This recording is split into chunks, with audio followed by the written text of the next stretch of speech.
Chapter 33 Date with a Dragon God. So, Loki failed. It seems that way, my lord. Well, that sucks. I knew he was going to fail, but I had at least hoped he would provide a little more entertainment before biting the dust, especially after all the help I gave him. He sat on a throne cast in shadow, in a room so large it looked like the entrance hall to a castle. Columns lined the interior, set on either side of a red carpet leading to his throne, which in turn sat on a raised dais, as if elevating him above everyone else. It had the appearance of those castles one would expect to find in a video game. In which case, that would probably make him the last boss. The thought amused him, though it left quickly as anger consumed his mind. That just goes to show you how incapable Loki was. Despite killing Odin for him, he still couldn't amount to much in the end. Rizavam Lucifer knelt before him. The devil, his goatee neatly trimmed, was dressed in his usual resplendent armor. His shoulder pauldrons with their numerous segments and glimmering chestplate made him seem more like a gallant knight than a resident of the underworld. Then again, devils were known for their ability to deceive. In either event, I have claimed a good deal of strength thanks to Naruto. He clenched his hands into fists as though testing his newfound strength. Of course he couldn't feel anything like this. However, deep beneath the surface of his skin, he could feel the power boiling within him like a cauldron. Chakra flowed through his coils that were once filled with little more than a trickle, just enough to keep him alive. It was like an overflowing fountain existed inside of him now. This power was rightfully his. This power which that fool Naruto had squandered, he would make much better use of it. Turning away from studying his own hand, he looked at Rizavam again. How goes your plan to revive all of the evil dragons? Rizavam cleared his throat. Thanks to your power, we were able to revive Grendel and Nihagr. We're currently working on reviving Crom Cruach now. After that, we'll revive Apophis, Yamata no Orochi, and Ladin in that order. It had been he who had allowed Rizavam to hasten his plans to revive the evil dragons. Thanks to the power he had been receiving, and thanks to this world itself, he had been able to revive them with ease. The idea to revive the evil dragons had been Rizavam's. He personally didn't care for their revival, but if it would get him one step closer toward what he wanted, then he would offer his aid. It wasn't like it would be at all difficult. Thanks to his newly awakened or perhaps newly taken power, thanks to the hatred engulfing this world, he had nearly limitless power at his command. And what of the hero faction? Have you found out what they are doing after they defected? We have. Rizavam looked up. It seems they are still trying to accomplish their original goal even though Ophis is no longer with them. So they are still searching for a way to free Samael. Should we take care of them? No, he shook his head. Leave them be. It doesn't matter to me what they do. And since Ophis is living with Naruto, their actions are bound to make things more difficult for him. I doubt he'll use Sage Mode again after what happened, but anything that can keep him from seeking me out right now is a good thing. While he was certain that he now held most of the power, the fact remained that Naruto was an extremely volatile variable not even he, the person who knew him best, could account for. The boy had proven time and time again that he could not be underestimated. What's more, he had felt Kurama's power coming from the boy, stronger than before. He was not certain he could defeat Naruto with Kurama helping him. I understand. Rizavam stood up. Then I shall continue with the preparations to revive the evil dragons and use Sephiroth Grawl to begin mass-producing them. It will take some time, but I imagine we'll be able to begin before the year is out. That's fine. Keep up the good work. He honestly didn't care about Rizavam's plans. Let the man do whatever he wanted. His only desire was to steal the rest of Naruto's power and kill the boy. That was the only goal he was working toward. There could only be one, after all, Devil Ninja. Ophis looked herself over in the mirror. She wasn't wearing a single stitch of clothing. Completely naked, she raised her hands and cupped her breasts, hefting them up several times as though to test their weight. Her height was back to her normal small size. Well, she may have added a few centimeters, but she wasn't the same height as Irina anymore. She was closer to Kaneko and Ravel. Similarly, she had made her boobs smaller. Now they were a B cup. To be more precise, they were exactly 79 centimeters. She had been trying to find the perfect appearance for her to take, one that would make Naruto find her sexually attractive. At the same time, she didn't want to just make him attracted to her from a sexual standpoint. She also wanted to be able to sit on his lap and have her head pat. In other words, she wanted the best of both worlds like what Kaneko had. The problem was that if she made herself too small, it caused her to look childish, which she had discovered did not actually turn Naruto on. The only girl in his harem who didn't have much in the way of a bust was Kaneko, but she seemed to be the exception rather than the rule. Rias, Revel, Irina. They were all very well endowed. Nodding at her own reflection, Ophis then went to her dresser and selected a pair of underwear. Underwear was the most important item a girl could wear. It said so in the magazines she bought. According to the magazines, a person could easily tell what kind of woman someone was simply by looking at their panties. Ophis wanted to come across as sexy but adorable, and so, she stared at the numerous undergarments with an intense frown. There were a lot of different kinds. She'd gone shopping with Asia, Kaneko, and Revel to get these panties. She had asked all of them for their opinions, though she mostly listened to Kaneko, who seemed to be less reserved than Asia and Revel. Those two had spent almost as much time blushing as they had giving her advice. It was Kaneko who told her what Naruto would like, and from that advice, she had selected numerous undergarments. Everything from frilly and cute to lacy and racy was neatly folded inside of her dresser. Finally, she selected one that she thought Naruto would like. They were white and slightly frilly. The fabric would also grow translucent when they got wet. It was perfect. There. She stepped into them and slid them up her hips, and then wandered over to the closet, foregoing putting on a bra. She could have probably worn one, as her breasts were big enough, but bras were a bit too confining for her. She was used to only wearing tape over her nipples. As she studied the many outfits in her possession, Ophis carefully began working out which one would be the best to wear. It had to be perfect. After all, she had determined that today was the day she would get Naruto to take her out on a date.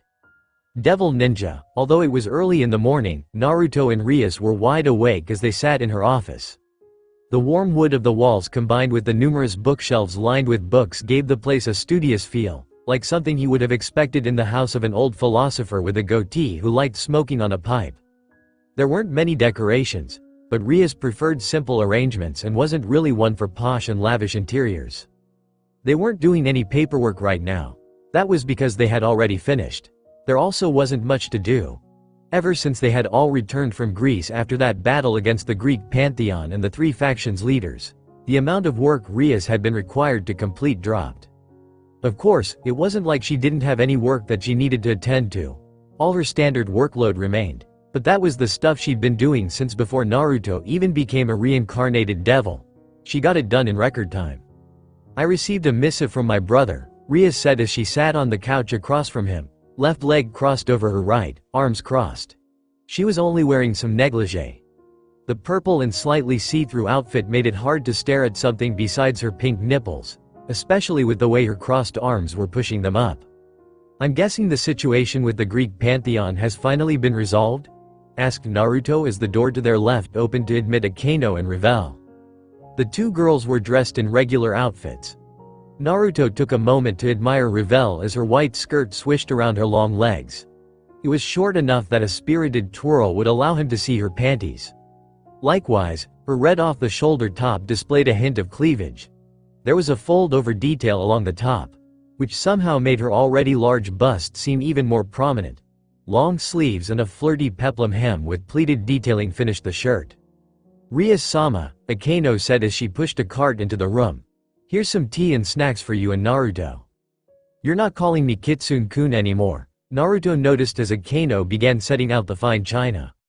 She graced him with an even smile. I do not believe it is appropriate. Fair enough. He and Akeno had enjoyed joking back and forth on occasion, but he supposed that had changed at some point. In the end, Naruto shrugged it off. Their bond was through proxies like Rias and Issei. The two of them had never been that close. Thank you, Akeno, Revel. Rias smiled at the two as they quickly and efficiently set out all of the china on the coffee table in front of her and Naruto. They added a third plate, which Naruto realized was for Revel when the girl sat right next to him. You are welcome, Rias-sama. Akeno smiled as she left the room alone. She seems to be doing better, Naruto observed. She still misses being with Aiz. Rias sighed. But I'll agree that she's gotten a lot better. Maybe at some point she'll even be ready to accept Aiz's feelings. The redhead bit her lip as the door clicked shut behind Akano, sighed, and turned to present Revel with a smile. "Good morning, Revel. Not cooking breakfast this morning?" "No, I am." Revel responded with a shake of her head. "I am making French toast. However, I'm doing it differently than how I usually make it. I baked some braided bread last night and let it soak up all the egg and milk mixture overnight. It's currently baking in the oven right now." "Sounds delicious." Naruto wrapped an arm around Revel and pulled her close. The girl blushed from the roots of her hair to her neck, but she didn't resist and leaned her head against his shoulder. Please look forward to it. To answer your question, it does sound like the issue has been resolved." Rias got back to their original topic. Uncrossing her legs, she shifted in her seat, grabbed both the teacup and the small plate underneath it, and began sipping her tea. "I'm told Sirzex and the other faction leaders had to make reparations to the Greeks in order to appease them, but they were able to settle this dispute without any more violence." "That's one weight lifted from our shoulders," Naruto muttered. About 1 week ago, the three faction alliance leaders had been controlled by Loki, Norse god of trickery, and attacked the Greek pantheon. This had been done to incite a war that would engulf the world. This plan was thwarted by none other than the numerous youngsters who had taken part in the raiding games that had been hosted in the underworld over the summer break. What's more, Loki himself had been killed by Ophis, so he would no longer be a problem. "Having Ophis on our side probably helps," Revel added. "The Greeks know we're not as strong as we used to be. I'm sure they would have demanded a lot more from us if it weren't for Ophis. Everyone knows she's living with Naruto-sama by now, and they fear that he'll unleash Ophis on them if they do anything drastic." Word had somehow spread that Ophis was living with Naruto, which was only natural, he guessed, as they hadn't made her presence in his house a secret. Of more importance was how everyone discovered that she was the one who killed Loki.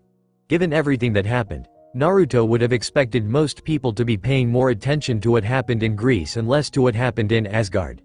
Then again, there were only a few people in the world who had the power to take on someone like Loki. Anyone could figure out who had done it if they looked at Naruto's allies and used the process of elimination. "That is true," Rias admitted as Revel leaned over, grabbed a small Danish, and began feeding it to Naruto. The Danish was light and flaky, while the filling on top contained a richly sweet flavor that melted on the tongue. "Having her around definitely helps, and don't eat too many of those. You won't have room for breakfast." "I always have room for more food," Naruto said as he polished off his third Danish. "What's going to happen now?" Rias shrugged as she set her tea down and grabbed a Danish. Naruto had decided to return the favor and was feeding Revel. He pulled the girl's legs across his lap and was stroking them as he fed her a Danish. Poor Revel's face was a blushing wreck, with steaming pouring from her head and everything, but she also wore a radiant smile as she timidly nibbled on the food Naruto offered her. "Now?" Rias raised an eyebrow. "Now, you have to get ready for the school trip?" "School trip?" Naruto blinked. Rias and Revel stared at Naruto like he had said something extraordinarily dumb, like he'd suddenly sprouted buck teeth that had grown past his chin. He stared back, sweat forming on his head. Rias sighed. "The trip to Kyoto. You know, the one where you, Asia, Issei, Kiba, and Irina will be spending 4 days and 3 nights away from us. It's coming up next week. Don't tell me you forgot about it." Naruto hadn't forgotten about it, but that's because he hadn't heard anything about it to begin with. No wait. That wasn't quite true. He did remember hearing Irina say something about the school trip when he took her out to a cafe, but he had not realized it was a trip to Kyoto. He sighed. At least now he understood why Irina had been so excited. Naruto heard tell that Kyoto was quite possibly the greatest fount of ancient Japanese architecture and tradition in all of Japan. Revel sighed and placed a hand on her forehead. "Let me guess. You ditched class the day they announced the school trip." Maybe, Naruto admitted to the accompanying sighs of Rias and Revel. After discussing the matter of the Kyoto school trip, along with telling Naruto that he should do some shopping for supplies, the three made their way into the dining-kitchen combo. Everyone else was already there. Asia was sitting beside Issei, while Kiba sat on Issei's other side. Gaspar was sitting as far from Kaneko as possible. Oddly enough, there were 2 spots on either side of her, which Naruto correctly assumed belonged to Ophis and Revel. The head of the table was reserved for Rias. Roswise was on the other end of the table, and she blushed the moment they entered the room. Naruto took a spot between Kiba and Irina as Revel sat on Kaniko's left. After Revel took the French toast out of the oven and served it up, everyone began talking all at once. The many different conversations remained polite and didn't get too loud. Issei and Asia began talking about the school trip. Even Kiba and Irina joined in, leading Naruto to realize that he really was the only one who didn't know about the trip. That was really embarrassing actually. Maybe he should come into class every now and again. Heck, he should at least consider leaving a shadow clone. Akano and Rias were talking about something school-related, while Kaniko was telling Revel about a confectionery she wanted to take her to this weekend. Naruto joined their conversation since it sounded interesting. He was always down for trying new food, though he preferred ramen to sweets. It wasn't until several more minutes had passed that he realized something. "Where is Ophis?" he asked suddenly. Everyone stopped eating and looked at the empty seat. From the confused look in their eyes, it seemed they were also curious about their resident dragon god. They all glanced at each other, seemingly not sure how to answer him, or whether they even could answer him. Only Asia, Kaniko, and Revel didn't look confused. "I'm sure she'll be down in just a minute," Kaniko said before stuffing a large bite of French toast into her mouth. "Shiff huff geffen refi." "Don't talk with your mouth full," Revel sighed. As Kaniko swallowed her food, Naruto sent them both a confused glance. Getting ready for what? Before either of them could answer, Ophis walked into the room. She had once again changed her appearance. It was closer to her original lowly appearance, but she seemed a bit older. She was about the same height as Kaniko and Revel, and her breasts were somewhere in between the two. Her spaghetti strap shirt hung from her lithe body. She wore black pants that stopped just below her butt. Her sandals clicked against the floor as she walked up to the table. She's even done her hair. Her hair was normally let down, flowing freely behind her back as bangs hovered in front of her face, but not today. This time her hair, tied into an artful series of braids, swished as she stopped in front of Naruto. He had to admit that her hair looked quite nice. Having it tied up like this meant her slender shoulders were on display.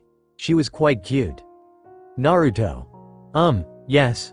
Naruto stopped eating to focus fully on Ophis. Something was different about her. There was a strange determination blazing in her normally dull eyes. "You're taking me on a date today." "Huh?" Issei, Irina, and Roswise shouted in surprise. Though none of the other girls aside from Irina seemed shocked by this. In fact, Rias kept eating as if nothing was happening, while Revel and Kaniko were nodding several times. On a side note, Kaniko was still stuffing her face with Revel's French toast. Even Akano didn't seem very surprised by what Ophis just said. "I suppose I should have expected this." It wasn't like he hadn't been aware that Ophis was interested in him for reasons that weren't quite pure. She'd been party to a number of perverse scenarios with Revel several times, and she'd been staring at the other girl's breasts and reading those magazines. He didn't know if she was in love with him or merely curious about reproduction, but he'd known that she was at least interested in him. "Sure," Naruto said. "I'll take you out on a date." Ophis smiled at him and went over to her seat by Kaniko, where she began piling French toast onto her plate. Naruto tried to ignore the looks he was given, the weirdly freaked out expression on Issei's face, the amused one from Kiba, the furtive glances from Irina, and the intense stare from a redder than a fire truck Roswise. As breakfast continued, Rias sighed. He was supposed to go shopping for his trip to Kyoto today. Devil Ninja, Naruto had changed into something more appropriate for a date. He thought his black pants matched his orange-collared shirt well. He'd even gone a step further and added an undershirt, leaving the last two buttons on top of his shirt unbuttoned. His blonde hair was as messy as always, but that was natural since it never stayed combed no matter what he did. He was walking hand in hand with Ophis as they made their way to the bus stop, where they planned to hop on a bus that would take them to Kuo City's main district. They could have walked, but going by bus sounded more date-like. Actually, wouldn't it have been more like a date if they met up at an assigned meeting spot? That was how most anime dates began. Well, that would have been too much of a hassle. "Do you have any idea what you would like to do on our date?" asked Naruto. Ophis shook her head. "I do not know what dates entail outside of the fact that it's where a man and a woman who are mutually attracted to each other go out together." She paused, tilting her head from side to side as her eyes glazed over. "I have read that most dates consist of shopping, a movie, and dinner. If the date goes well, then the couple will find a love hotel and begin getting busy." I'm not sure where you got your dating information, but that last part is incorrect. It is? Usually. It was a beautiful day outside. The sky was a clear blue with very little clouds. Mild and warm weather meant there was no need for sweatshirts. Since it was the weekend, a lot of people were milling about today. They passed by a park that had several kids running around and playing. A young man walked a dog on the opposite side of the street. A pair of high school girls in casual clothes were giggling as they conversed about something. Naruto even spotted several couples, including a married couple who were clearly expecting a baby. That woman is pregnant, Office stated with a blunt casualness. Well, yes, Naruto said. At least, I hope so. I have heard that the process of making a baby is the same as sex, Office declared. First the man puts his dick into the woman's. I do not think that's appropriate to discuss in public like this. I am rather curious about the process myself. You're not even listening to me, are you? They arrived at the bus stop and waited for the bus to pick them up. While they did, Naruto spotted something out of the corner of his eye. He turned his head and saw the tail end of a cloak disappearing around a corner. Frowning, he wondered if the cloak would show up again, but when it didn't, he shrugged and decided that it must have been his imagination. The bus soon arrived, and he and Office boarded, Devil Ninja. That was too close. I can't believe you almost let yourself get caught. Hey, it wasn't my fault. Kaneko pushed me, did not. Now, you two. Please don't fight. Several people had decided to follow Naruto and Office as they went out on their date. Of course, these people were Rias, Revel, Kaneko, Irina, and Roswise. The group of 5 were wearing mostly normal clothes. Only Revel had elected to wear something that wasn't normal, though the large tan trench coat did do a decent job of hiding her features. Rias, Kaneko, and Irina only wore hats and sunglasses to keep people from seeing who they were. Their caps were large enough to cover most of their heads, so the chances of someone recognizing them on sight were slim. Naruto probably would, but they didn't plan on letting him see them at all. Come on, girls. Roswise tried to stop Revel and Kaneko from arguing, though Irina and Rias knew it was futile. If we don't hurry and grab the next bus, we might lose them. Her words must have had magical properties because everyone turned to see Naruto and Office hopping onto a bus. Irina began walking toward the bus without thinking, no doubt to hop on, but Kaneko grabbed the back of her shirt to keep her from moving off. Hold it.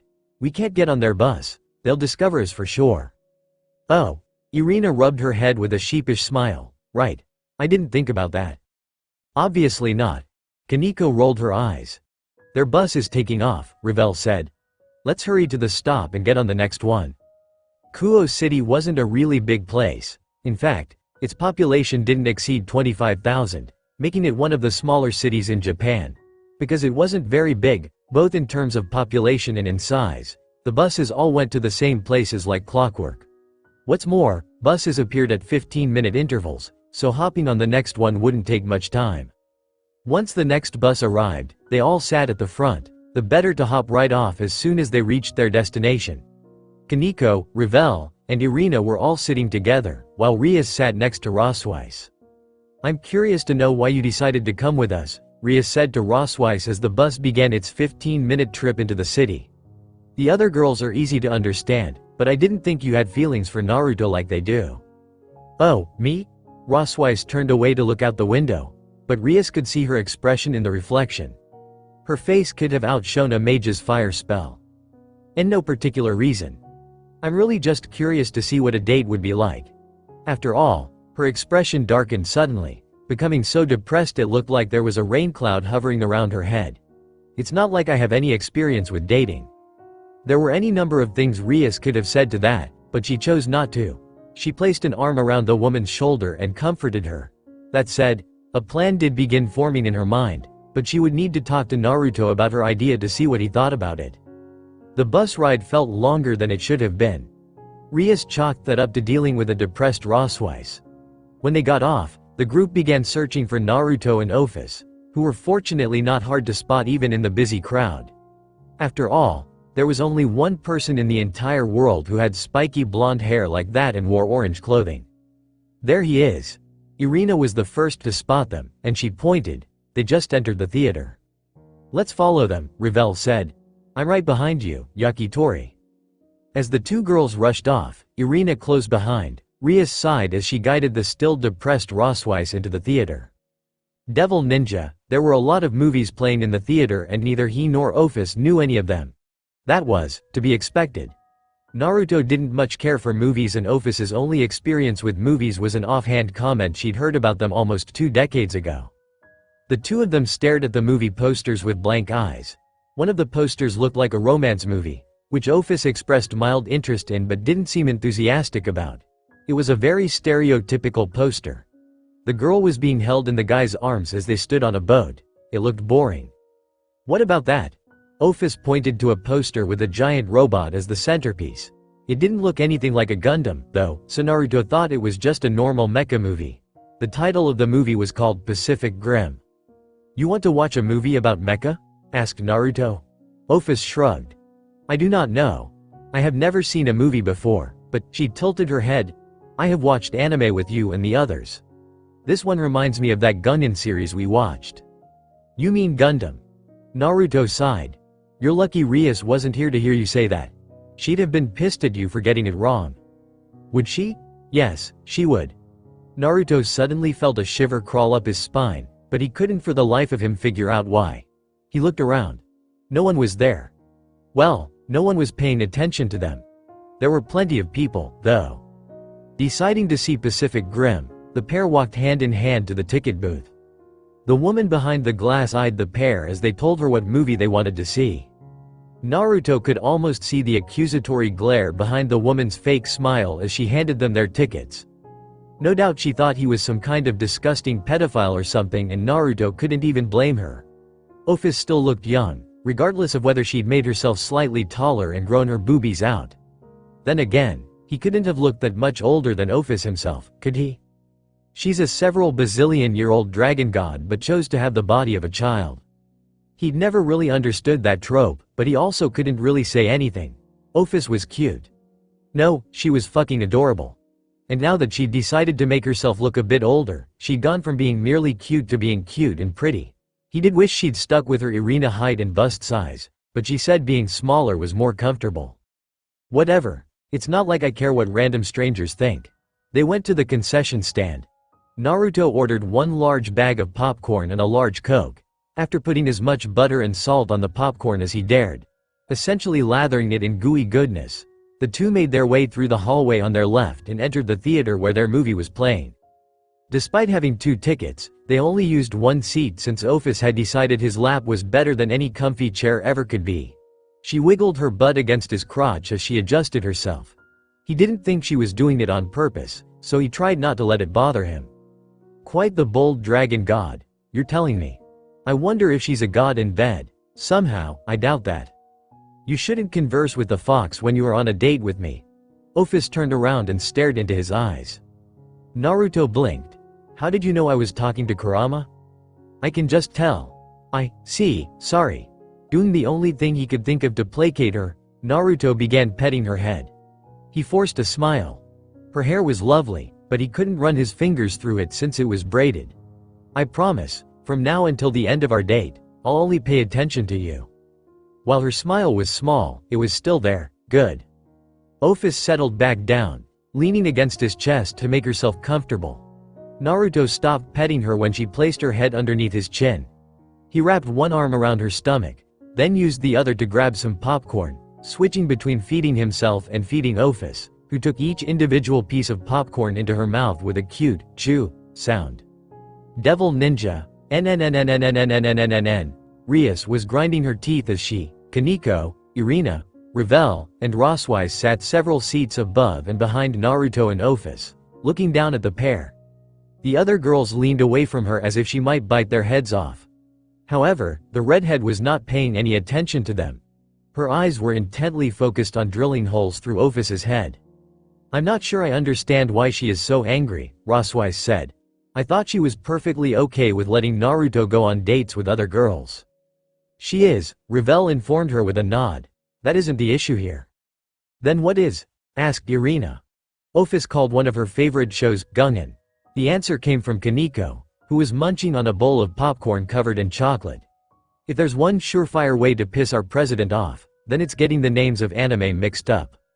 While Roswise looked back and forth between Kaneko and Rias like she couldn't understand, the others all sighed. Irina also finally got it. Rias was an anime nut.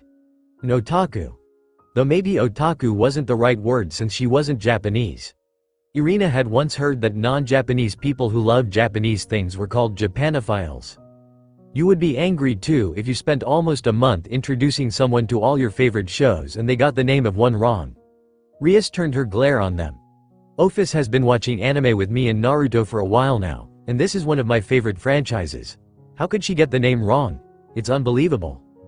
Before she and Naruto started dating, Rias had never let anyone know about her obsession for anime, manga, and video games.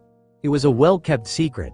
From what Kaneko understood, only Akano had possessed even an inkling about their king's taste in media.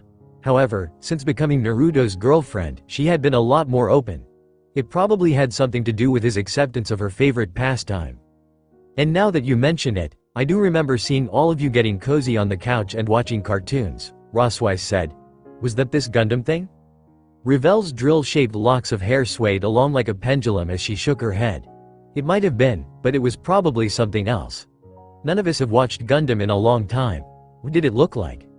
While Revel spoke with Roswise, Irina and Kaneko began getting into the movie, currently playing a scene where a giant robot was fighting against some alien-looking thing.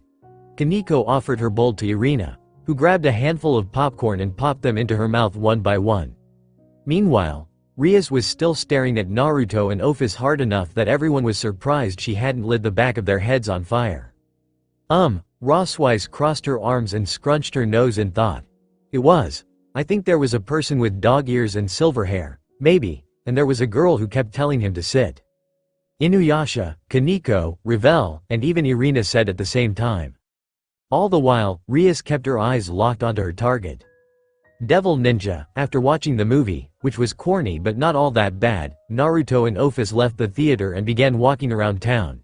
It was still early afternoon, so there was no need to eat something yet. That said, Naruto ended up traveling to a crepe stand and getting Office the sweetest crepes they had. As the little dragon god happily munched on her treat, they wandered across the sidewalks and looked into stores. Humans have way too many things. What do you mean?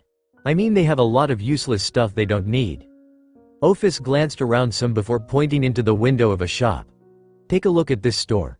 It's filled with all kinds of different clothing, but really, how many types of clothing do people wear? What about that shop over there? It's one of those game stores, right? How many people are going to play all those games? Humans have finite lives. I believe most don't live past 80.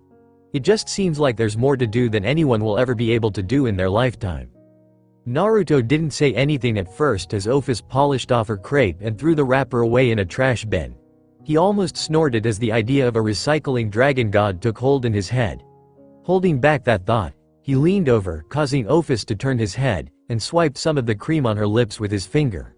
He stuck it in his mouth, tasting the unique sweetness of the cream and nodding in approval. He wasn't a Sweats fan, but this was pretty good. It is true that humans have a lot of stuff they probably don't need. Naruto grabbed Office's hand and began walking again. The world I come from didn't have all these things either, but my world was also rife with war and chaos. There wasn't any time to really enjoy life like there is in this world. I think these games and clothes are being created because the people here can create them. Also, even if not everyone plays every game or tries on every outfit, that doesn't mean others won't. I suppose, Office admitted reluctantly. Naruto smiled. Well, how about we go ahead and try out some of those outfits you were complaining about earlier? Dragging the girl into the clothing store she had pointed out, Naruto wandered the aisles filled with racks and shelves that had clothes either hanging neatly in rows or folded on top of each other. There were a lot of different styles that Naruto was unfamiliar with. However, he'd gone shopping with Rias and Revel on a number of occasions. He wasn't completely unknowledgeable about such things. With Office's current height and body type, she would probably look better in something that was cuter than it was sexy. Naruto picked out several outfits he thought she'd look good in. After grabbing 3 outfits, he took her to the back room and told her to try them on. While Naruto waited for Office to get changed, he looked around the store. There were only a few other people inside. All of them were women, which made him the odd man out, so to speak. He sighed when a few glanced in his direction. Then, sensing something at the edge of his perception, He turned just in time to see something silver fluttering around a rack. A frown rose to his face, but it left when the curtains opened with a rustle. "I've changed." Turning around, Naruto congratulated himself on his choice in clothing. The long-sleeved orange shirt looked incredibly cute on Ophus's slender frame, and the cutout where the head went through was larger than normal, meaning her collarbone and a bit of her shoulders were visible. It lent her an innocently seductive flair. It also helped that she no longer looked like a true loli. She was short, but she had boobs, meaning the shirt conformed to her new proportions well. The black shorts wrapping around her bottom were small, not even stopping at the halfway point of her thighs. Because her legs were so thin, the gap between her thighs was easily visible. About a third of her thigh length above the knee was the beginning point for her socks, which were orange with a black outline around the tops and bottoms. Of course, this was a cutout sock, so her toes and half of her feet were visible. Naruto clapped. "You look really cute. Do you think so?" Ophus looked down at herself. She wiggled her toes, shifted from foot to foot, then twirled around, her long hair, still trapped in a ponytail, swirling around her like a streamer. "I do. You look amazing." Naruto peeled his lips back in a grin as he raised a hand and gave her a thumbs up. Even though there was no sunlight in the store, his teeth somehow sparkled. It came complete with a ping sound effect. "You're super cute. If Rias was here, she'd definitely say you're Mo." "I have no idea what that means." Ophus deadpanned. "Then I'll teach you all about it later, but for now, how about you try on the last two outfits?" Ophus did indeed try on the last two outfits, though in the end, both of them agreed that the first one he'd chosen was the best. Naruto bought it for her. They left the store, bag in one hand, Ophus's in the other, and traveled some more. On a whim, Naruto decided they should go to the aquarium. Kuo had a small one that was just a short bus hop away, near the train station. It wasn't very large, being located in a 3-story building, but as they traveled through the half-sphere tunnel, he smiled at seeing Ophus gaze at everything with unbridled curiosity. She may have been a dragon god who had lived for eons, but she hadn't experienced life. There was a difference between being alive and truly living. As they continued traveling from place to place, Naruto caught glimpse of hair out of the corner of his eyes. Sometimes it would be red, other times blonde, silver, or even white. There were also the times where he felt someone's eyes on them. He frowned and ignored the feeling as he continued exploring the aquarium with Ophus, looking at all the fish and strange aquatic creatures. "There are a lot of strange monsters lurking in the sea, huh?" Ophus mumbled as she stared at the jellyfish drifting along through the water. "I guess so." Naruto leaned over her and looked into the tank as well. "I've never really studied the ocean myself. Did they have creatures like this where you live?" "Don't know." Naruto tilted his head. "I fought against plenty of strange monsters out at sea, but most of them were dangerous and deadly. These seem relatively harmless in comparison. I've never seen anything like it." "Then it's a learning experience for us both. I suppose it is." They eventually left the aquarium, and Naruto decided it was time to bring their date to a close. Devil Ninja. Where are they going now?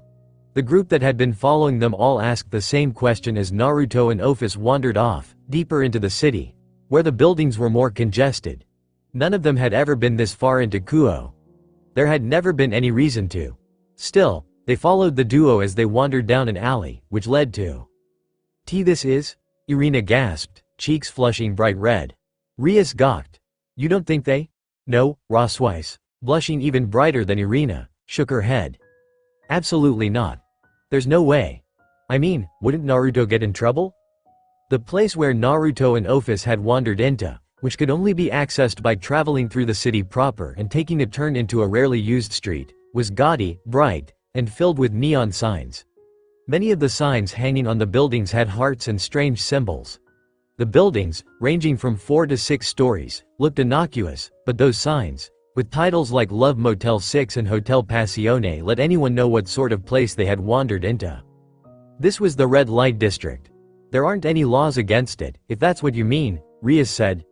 Naruto and Ophus both looked close enough in age that he wouldn't get arrested or whatever. Still, he'd definitely get strange looks if he brought a girl like Ophus into a place like that. It would be safer to do it at home. "We should stop him," Revel said. "It's not fair if she gets to him before me. I mean, we need to protect his reputation." "Very smooth, Yakitori," Kaneko muttered, though from the fire in her eyes, it looked like she agreed. The group quickly followed the pair as they wandered deeper into the red light district. They tried to remain as inconspicuous as possible, darting from cover to cover. They hid behind a trash can, a light pole, an alley. Naruto and Office didn't appear to have seen them yet. They kept walking, chatting about something. Naruto was doing most of the talking, but Office nodded along and occasionally added her own input. Several men and women coming out of a love hotel stared at the unusual duo, perhaps wondering what such a young pair of children were doing in this section of the city. Indeed, Naruto was only 17 years old, though most would assume he was older due to his muscular build. Meanwhile, Office only looked about 14 or 15 to the unknowing eye. Many scornful glances were cast at Naruto, who either ignored them or didn't even notice. Before too long, the pair had gone into a love hotel. It was a bit smaller than the other ones but still 3 stories tall. Windows lined the outside. The entrance was an automatic sliding door, and the gaudy sign decorating the outside hung above the entrance, flashing in neon colors. "Come on." Rias picked up her pace. "We had to stop them." "Right," the others shouted. The group rushed into the lobby of the love hotel, looking around. Naruto and Office weren't there. There was just an older gentleman standing behind a counter. After a moment, Rias strode across the tiled floor and stopped in front of the man, slamming her hands on the black counter as she glared at the person. "A pair of high schoolers came in here," she said. "Where did they go?" Love hotels like this had a customer confidentiality policy that kept them from talking about who came and went. This man was obviously aware of that. However, in spite of this, he decided to answer her. "Ah, yes. So they were indeed high schoolers. I thought they looked a little young. They went up to room 306. Thank you." Rias led everyone to an elevator and stepped in, pressing the button that would take them to the 3rd floor. She crossed her arms, tapping her finger against her arm as she waited, wondering why the 10 seconds it should have taken to reach the 3rd floor felt like hours. "Hey, didn't that man seem a little odd?" asked Rossweiss. Ravel looked at her. "What do you mean? Normally, the person manning the front desk would have been a beautiful young woman, not an old man." "Is that strange?" asked Irina. "Yes. Beautiful women attract more customers. It makes the hotel seem more inviting and erotic." "How do you know this?" asked a curious Kaneko. Well, Rossweiss blushed bright red as she clasped her hands and squirmed in place.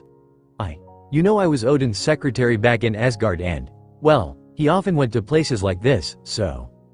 "Ah, Odin was a perv bag. I see." Kaneko nodded several times. While Rias did find it unusual that an older man was manning the counter of a love hotel, she didn't think it all that strange. It wasn't like there was an unspoken rule stating a love hotel's receptionist had to be female. The doors opened with a soft ping. Rias and the others stepped out and wandered down the hall until they reached room 306. "What should we do?" asked Irina. "Knock." "I'm not sure they'll answer if we knock," Rossweiss muttered. "They might even try to make their escape if we do that. I'm sure Naruto and Office will figure out who we are once they know someone is at the door." "True," Rias muttered. In that case, Kaneko cracked her knuckles and stepped in front of the door. "Stand back everyone." Rias, Irina, Ravel, and Rossweiss stood back as Kaneko hopped up and down several times, spun around, and then unleashed a powerful reverse heel kick. The door shattered. It was made of wood, so it naturally couldn't stand up to the attack from a rook like her. As shards flew across the interior, everyone rushed into the room. "Stop, don't go any further. There. Hold on, you, too?" Lit up by red lamps that cast an erotic glow on the walls and ceiling, the group stood in the middle of the room, staring at the 2 people lying on the bed in mid-coitus. The 2 people stared back. They looked quite shocked that a group of teenage girls had just barged into their room. "WWW, what the hell are you brats doing here?" the woman shrieked. "Get out," the man shouted, his face red with either shame or anger, or both. The 2 people on the bed were a man and a woman in their mid-30s or early 40s. They weren't in very good shape. The man looked worn and haggard from a life of long shifts and dubious working hours. He had quite a few gray hairs. Meanwhile, the woman had wrinkles lining her face and stress lines around her eyes that not even makeup could cover. They clearly weren't Naruto and Office. "Sorry to bother you," Rias shouted, face flushing with embarrassment as she ran out of the room, the others in tow. They rushed all the way down to the elevator and hopped inside. Once the door had closed and began descending, everyone breathed a soft sigh and wiped the sweat from their brows. That was not Naruto or Office, Irina muttered, her face, neck, and ears burning like a sun. I think we just got played, Revel muttered, also blushing. Rias didn't say anything, but she couldn't help but remember the old man at the counter and silently agreed. This was obviously a prank, and they had fallen for it hook, line, and sinker. Devil Ninja, the bus was quiet. Naruto and Office sat in the very back, in a small corner near the window. A glance outside revealed a world dyed red and orange. It was late afternoon. That meant it was almost dinner time. I wonder if those girls liked our present, Naruto said with a chuckle. Of course Naruto had known someone was following them, and of course it had been easy to deduce who their followers were. He was honestly shocked they could think it was possible to out-sneak a ninja. In either event, once their date had concluded, Naruto had led Office into a love hotel, transformed into an old man, and replaced the woman at the counter so he could fool Rias and the others into thinking they'd gone inside one of the rooms for some naughty fun. Why did we do that again? Asked Office. Because it was fun. Naruto glanced at the dragon god and raised an eyebrow. Are you saying you didn't have fun? Office tilted her head. I do not know, was that supposed to be fun? It was. After a moment of contemplation, Office nodded. I suppose it was fun. I'm glad. Smiling, Naruto and Office continued to converse as they rode the bus home. Devil Ninja. Naruto woke up on the day of the school trip within the warm and gentle embrace of 3 separate girls. Since he would not be seeing them for some time, Rias had invited Kaneko and Revel into their bed. All 3 of them had been cuddled up to them, with Kaneko sleeping in between him and Rias, while Revel spooned against his back. After a wonderful breakfast prepared by Revel and Akeno, the large group left their home and went their separate ways. Naruto stood with the others who would be going on this trip with him in a large waiting area covered by a ceiling with a ribbed ceiling and metal supports. Bullet trains came and went, with many people getting on and off. It was crowded, made all the more so because the entire second-year body was present, but they managed to find a place away from the others. Rias was the only one who had come to see them off. Akeno, Kaneko, Revel, and Gasper had wanted to come, but the first and third years had normal classes. Even Rias should have been in school. However, she said she had something important to give them and come along. Naruto was sure she just wanted to be with them until the very last second. Here, she said, handing a small card to Naruto, Kiba, Issei, and Asia. Naruto looked at the reflective card, then at Rias. Noticing his curious gaze, she explained the cards. These are passes. Each of you needs one if you want to travel to Kyoto. I see. Kiba nodded several times. This is the free bus pass. Kyoto was a place heavily steeped in tradition, which meant there were many temples and shrines littering the historically rich city. This also meant the place was filled with spiritual power. That would normally cause a number of problems for devils like them. After all, shrines and temples were taboo for their kind. What Rias handed to them were passes that allowed them to move freely despite this. From what Naruto understood, the passes were issued to them by onmyoji and yokai from the Kyoto office in charge of supernatural affairs. Akeno, Sona, and I used these passes last year. As long as there is a legitimate reason, they will issue passes even to devils. Be sure to keep those in your skirt or a pocket on your uniform and you'll be able to enter all of the famous sites. Yay! Naruto raised his fist and cheered. I'm pretty pumped to see all the shrines and temples there. I thought you weren't interested in the history of this world, Kiba joked. I'm not, but visiting new places is always fun. After shamelessly admitting this, Naruto shrugged. I'm pretty excited too, Asia said with a soft smile. I've always wanted to visit more places in Japan. Issei touched her arm with a gentle look in his eyes. I'm glad you have the chance. Yes, Asia beamed. Me too, it's been a long time since I visited Kyoto. Irina's eyes were alight with excitement. I was just a kid the last time we went. What are you looking forward to seeing? Asked Naruto. I'm not sure. Irina frowned. My parents weren't too big on Kyoto because we're Christian, but I think Irina's cell phone suddenly started beeping. Excuse me. Let me take this. Irina held the phone to her ear and turned around. Asia, Issei, and Kiba bid Ryusei farewell as they turned away and headed off, perhaps to give them some time alone. Naruto stared at Ryus. His girlfriend was biting her lip, causing the softness of her lips to yield under the pressure of her teeth. "It's been a while since we've been apart," Naruto said. "Not since, well, not for a while." She didn't mention the time when Naruto had disappeared on her, back when he'd been kidnapped by the Chaos Brigade. It was a time neither of them wanted to remember. Thanks to his dumb decision to let himself get taken so he could learn more about the Chaos Brigade, Naruto had not been around during the incident with missing Excaliburs and Kokabeel. Ryus had been distraught. When he returned, she'd been so upset that she hadn't spoken to him at all. He didn't blame her. It had been a dumb move on his part, but now that they had gotten over it, neither of them wanted to be reminded of those trying times. "Please be careful," Ryus said at last. "I will." Reaching out, Naruto gripped her hands in his. "I promise."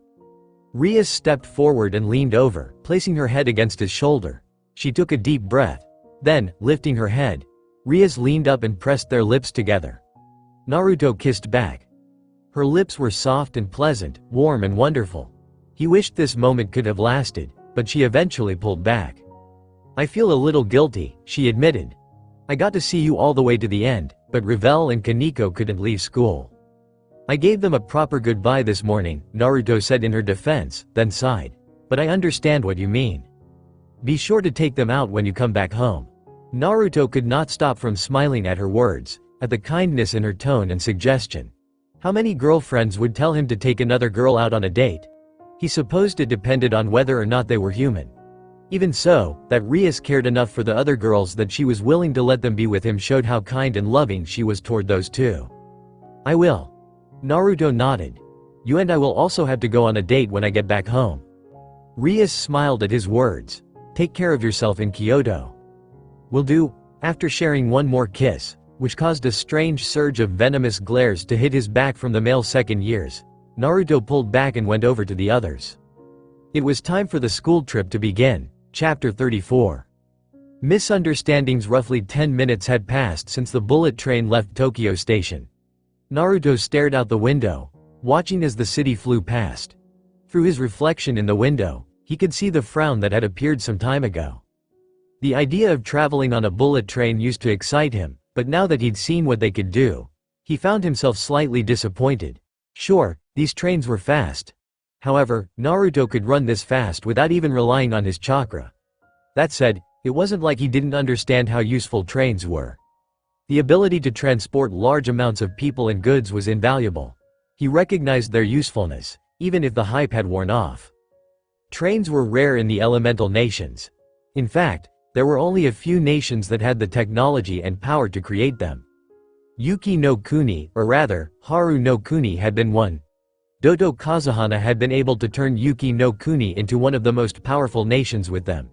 He would transport large amounts of supplies and materials to different parts of the country and build defensive weapons that acted as a powerful deterrent against other nations.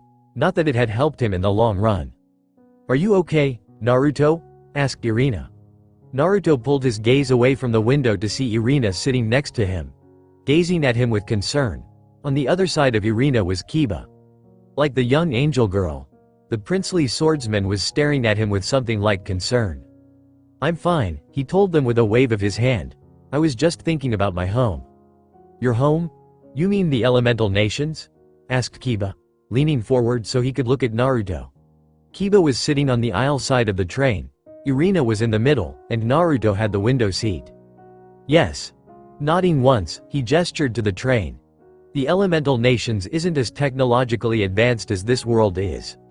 While we do have some technology like trains and computers, all of them are very behind the times and outdated compared to this world." "Your world was one of constant warfare, right?" Irina asked. "That's right. Our nations were always fighting each other for one reason or another. Even during times of peace, our nations spent it preparing for the next war. I think that's why technology is so stilted in my world. If it wasn't something that could be used to get an edge over an enemy nation, then no one thought about building it." "That seems so sad," Irina muttered. Naruto smiled. "You're a sweetheart, Irina. Don't worry too much. I'm sure my world has achieved peace by now." Before he'd been sent to this world, The four great nations had allied themselves with each other to fight against Akatsuki. He had no doubt they'd continued to remain allies after his departure. They had people like Gaara, Tsunade, and the Mizukage, so he was sure they wouldn't let their world go down the path of war again. Deciding to cut this topic off before it could become too depressing for Irina, who still looked on the verge of tears, Naruto brought out a deck of cards and asked if they wanted to play a game of Old Maid with him. The two of them quickly agreed. Old Maid was a game that didn't exist in Naruto's world. There were card games from his world, of course, but all of them required tables and couldn't be played on a train. They played for about an hour before making a unanimous decision to stop. Naruto won every game they played. Irina had actually asked him if he was cheating, but when he had her deal the cards and still won, she was forced to admit that he was just that lucky. After the final game's conclusion, the group decided to visit Issei in Asia. As they were making their way to the back, Naruto leaned into Irina. "Is everything okay?" he asked quietly. "You've been tense since boarding the train." He'd noticed it when they first boarded. Irina generally acted with calm and composed, unless she was extolling the virtues of being part of Michael's brave saints or praying to Michael. But ever since they sat down, her knee had been bouncing up and down.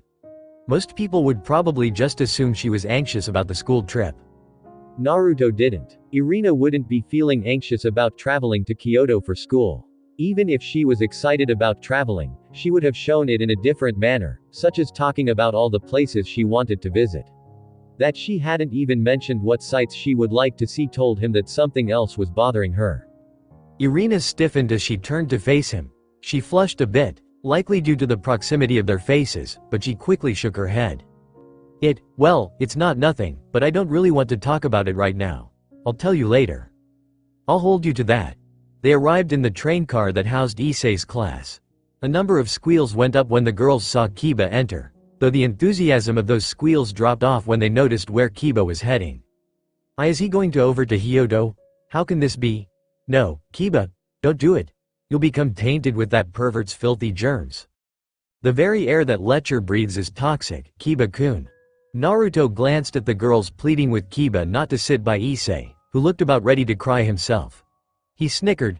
The hatred these girls had for Issei was kind of amusing. Granted, Issei was still a pervert, but the boy had grown up quite a bit. Then again, he did still talk about breasts in public, so maybe it was only natural they would be adverse to him. Beside him, Irina sighed and rubbed her forehead. The girl probably still had trouble accepting that her best friend from childhood was so salacious. Issei and Asia were sitting together. While it was hard to tell they were a couple at first glance, Naruto only had to look at their entwined hands resting between them. They were being discreet about it. No doubt Issei was trying to protect Asia's image by not making it obvious that they were a couple. "Do you mind if we sit with you?" Kiba asked Issei. Issei looked at the three of them, and then shrugged. "Sure. What's up, Kiba, Irina, sensei?" Naruto didn't think he'd ever get over how Issei called him sensei. He liked how it sounded. Yes, this was the kind of respect he had longed for back in the elemental nations. The seats in this car were different than the one his class had been sitting in, as not only were seats set in rows of 3, but 2 of those rows were facing each other, meaning 6 people could sit in a group. While Naruto and Kiba sat on the chairs opposite Issei and Asia, Irina sat right next to Asia. "Are you excited for the trip, Asia?" Irina asked. "Yes." Asia beamed a bright smile that could have broken apart storm clouds. "I'm really excited. This trip is going to be so much fun." As the two girls began talking about the school trip, Kiba looked at Issei. Since Naruto didn't get the window seat this time, he placed his hand on his armrest and leaned forward, closing his eyes for a moment to just soak in the vibes. "I thought it might be good if we knew each other's itinerary during the school trip," Kiba said. "That way we can create a plan in case there's an emergency." Issei's eyes lit up a bit. That would be a good idea. Since we're in different classes, knowing where everyone plans on going would help us respond if something happens. Where do you plan on going tomorrow? We're starting our tour from Sanyuzan and Do. How about you? We decided to start from the temple of Kiyomizu-dera, and then we're heading over to Ginkaku-ji and Kinkaku-ji. These temples are a bit distant from one another, but we're trying to finish visiting the most famous places in the first 2 days. That way we can take it easy on the 3rd day. We plan on visiting Tenyu-ji then. Naruto had been mostly listening into the conversation. He wasn't really concerned about coming up with a plan in the event that something happened, but he would admit it was a good idea. Given how much trouble they often found themselves in, it was always good to be careful, though Naruto was positive he could handle most situations on his own. He spent his time looking at the other students, noticing the lively expressions they wore as they chatted about all the places they wanted to see on this trip. Of course, he also spotted Matsuda and Motohama, who looked put out as they huddled in a place near the back. They seemed depressed about something. Naruto didn't care about to ask. "Isn't Tenryuji where our class is going on the third day?" Naruto said. "It is." Kiba nodded as he smiled at Issei. "We may very well meet at the Tagetsu Bridge.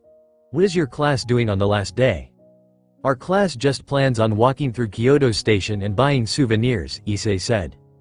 As the conversation continued traveling along this vein, Irina and Asia joined in, having finished their own discussion. Irina added that she wanted to visit the Kyoto Tower. While Asia didn't have anywhere she wanted to go specifically, she expressed her desire to experience as much of Kyoto as possible. The schedules for each class were prepared beforehand and given to the teachers. Students were also required to create travel guides for their own class to use. Naruto, of course, had one of those travel guides, but he hadn't even bothered looking at it, figuring he could just follow the crowd. Well, that, and he planned on replacing himself with a shadow clone to do some exploring on his own. His sense of adventure was brimming. As the conversation about where they would be going ended, a new conversation began. This time it wasn't about anything related to the human world. Rather, this conversation was about the underworld. Beelzebub-sama recently spoke to me about the compatibility between the characteristics of my pawn pieces and the Sekiryute's power, Issei was saying as he played with Asia's hand. Now that he had people blocking the view, he could freely hold her hand without the other students seeing. He said that I'm currently unable to unleash the full potential of the Queen promotion because I'm not handling my power properly. Since I can't control the flow of the Red Dragon's power, I end up wasting most of the Queen's potential. Being a fairy piece, Naruto did not have the ability of promotion like Issei did. He also didn't have the strength of a rook like Kaneko, the magical power of a bishop like Revel, or the speed of a knight like Kiba.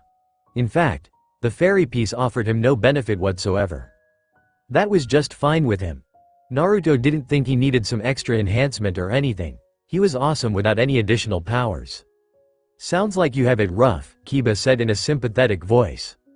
"That's not even the half of it," Issei lamented, leaning back in his seat as though exhausted.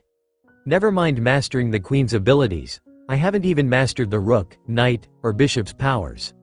It's like, even when my speed and power are increased, all I can really do is charge straight ahead and rely on luck.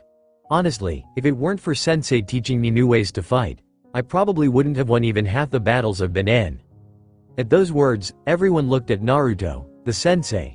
He looked back at them and shrugged. "I can't help him master the use of promotion. I barely even know how the evil peace system works. That being the case, all I can do is fight Issei with everything I have and force him to create countermeasures. This has led to him getting some more powers," Naruto added after a moment of thinking. "However, even the new powers he's gained from fighting me won't help him master using promotion." Promotion was the system put in place that allowed pawns like Issei to promote themselves to another piece, thus gaining more power, but only after they had entered enemy territory or were given their king's permission. Since Naruto knew very little about this system, he couldn't help. The group grew quiet for a moment, perhaps thinking about their own desire to grow stronger. Issei wasn't the only one who wanted to become strong. Kiba had expressed a desire to be stronger than he was now, and so had Asia, though growing stronger for her meant gaining strength as a healer instead of a fighter. Beelzebub-sama said I should master the rook and the knight first, Issei continued after some time. He said that would be the best way to bring out the Sekiryute's power. "Speaking of power, aren't we going to be fighting Cyroorg and his peerage in a raiding game when we get back from Kyoto?" asked Naruto. Rias mentioned that the three factions' leaders were planning to restart the raiding games that got interrupted when Loki attacked us. "That's right." Kiba nodded. Because of what happened with Lord Searzex and the other faction leaders, morale within the three factions is at an all-time low. A lot of people have lost confidence in them.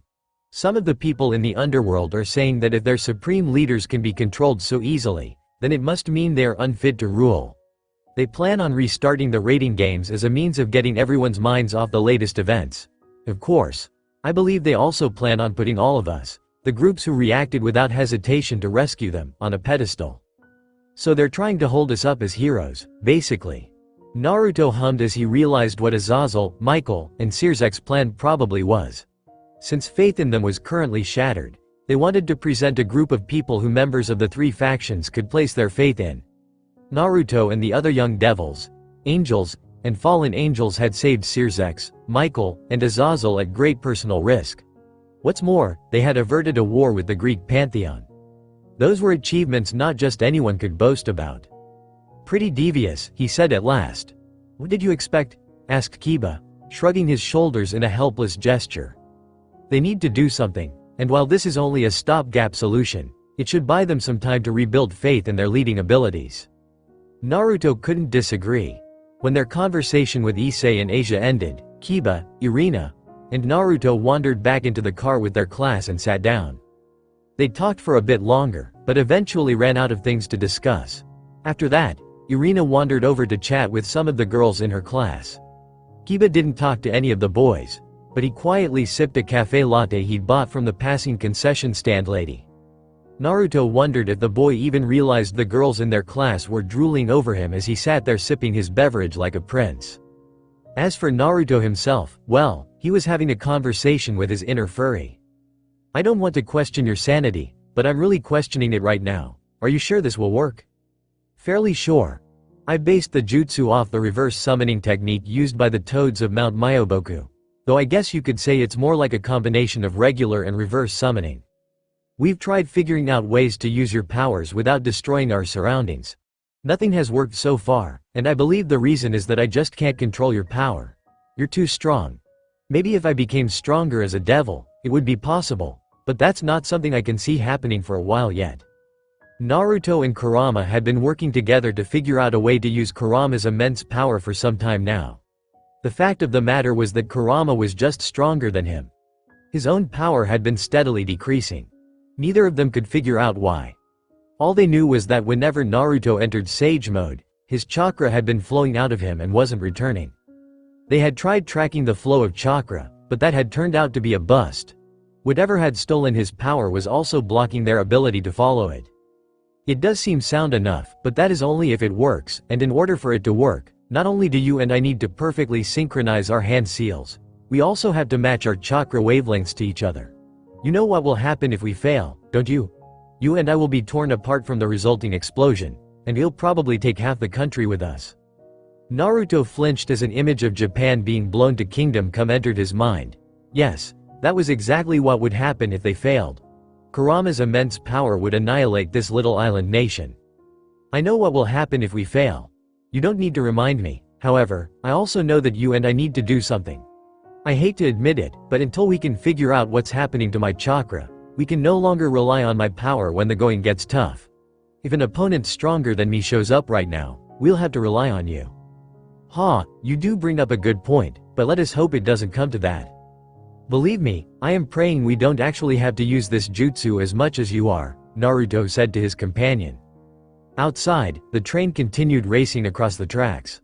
Devil Ninja, we will be arriving in Kyoto shortly, a voice announced over the speaker system, jolting Naruto out of his light sleep. He rubbed his eyes a bit and let out a wide yawn, but then he paused upon feeling something leaning against his shoulder. Looking down, Naruto found Irina using his shoulder as a pillow. Not only was her head on his shoulder, but her body was slightly pressed into his side, meaning he could feel the swell of her breasts on his arm. While her boobs weren't as big as Rias's, she still had a very nice pair. They were hard to ignore. Irina, wake up. We've arrived. Z's, HNN, Wazat? Irina stirred as Naruto shook her shoulder and opened her eyes, blinking several times. Upon waking up a bit more, she looked at him, frowning a bit as she brought her face closer to his. It took her a moment to grasp their situation, but once she realized what position they were in, she squealed and jerked away. I am sorry. Why are you apologizing? Naruto asked. I don't mind being your pillow. In fact, I'd say it was rather nice. Oh, thank you. Irina flushed and looked away. Naruto chuckled.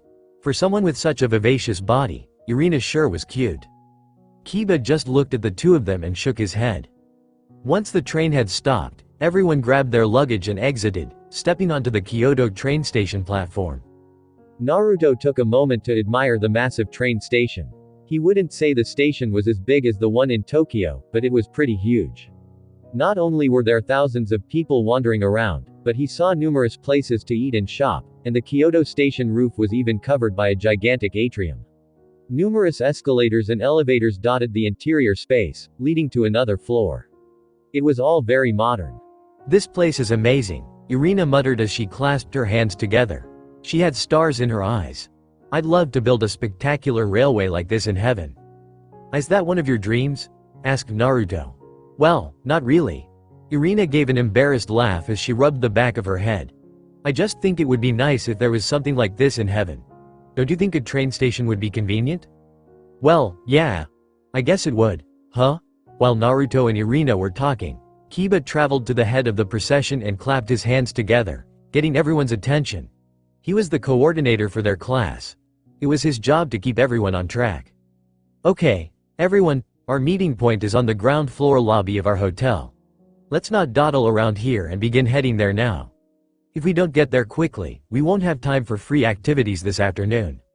Yes, Kiba-kun, all the girls squealed while the boys grumbled and complained. Everyone followed Kiba out of the station. Now that he wasn't walking alongside Naruto and Irina, both of whom were intimidating in their own way, the girls of their class were crowding around him like a pride of hungry lionesses. Perhaps due to his ability to keep calm, or maybe because he was just used to their affectionate gestures, Kiba responded to the ladies with a smile. No matter what they said or did, he spoke kind words to them that made all the girls squeal. He also ignored the killing intent coming from the boys.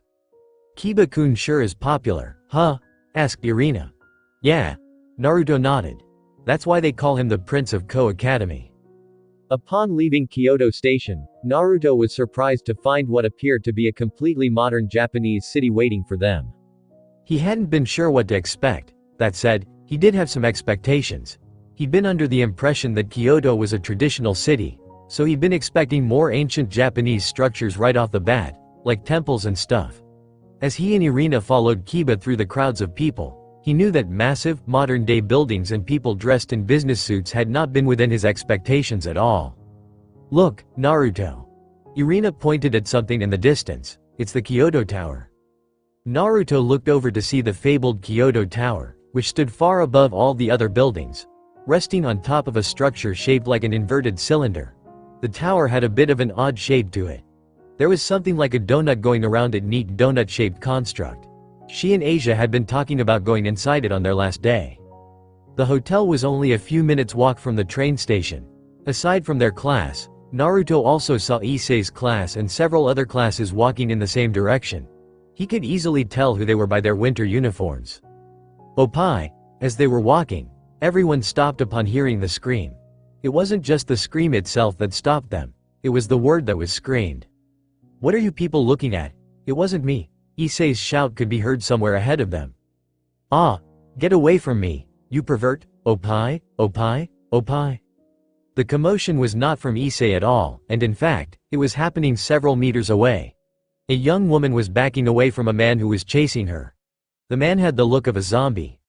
His hands were raised and he was making creepy grasping motions with his fingers. A couple of passers-by quickly restrained the man, but he continued to mumble about Oppai.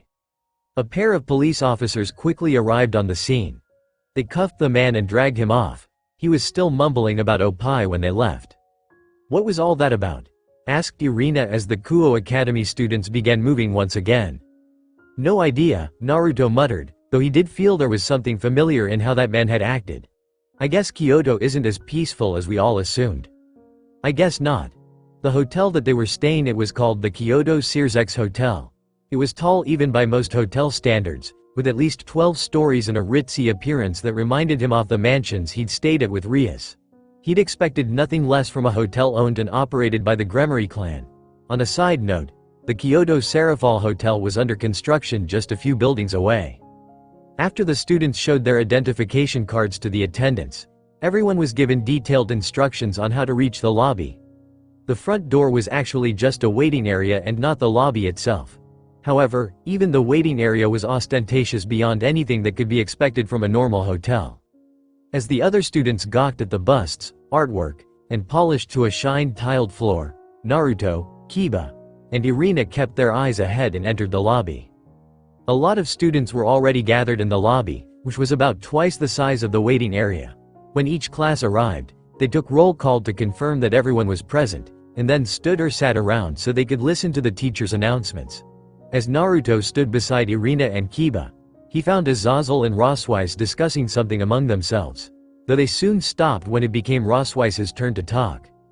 "Everyone, there is a 100 yen shop in the underground shopping center in Kyoto. If you need anything, please do not hesitate to go there. I know a lot of you don't think so, but you can never be too careful with your money these days. If you become the kind of person who spends a lot in your youth, you'll grow up to become an unreliable adult. Money makes the world go round, as they say. That is why I recommend buying any essentials at the 100 yen shop." Naruto had known about Roswise's strange spending habits, as they had discussed the numerous 100 yen shops around Ko, and he had even joined her when she shopped on occasion. Even so, he felt like she might have been going a bit overboard with that speech of hers. Well, whatever, so long as it made her happy, he guessed it was fine. As she finished her speech, another teacher came up and made some final announcements.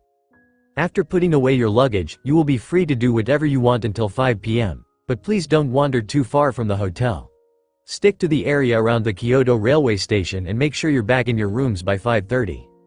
All of the students announced that they understood. That said, it wasn't certain that any of them would listen to the teacher's orders. After receiving their keys from the lobby attendants, the students began filing out to locate their rooms. Naruto and Kiba were sharing a room, which, like most rooms in this hotel, was a Western-style room with 2 queen-sized beds.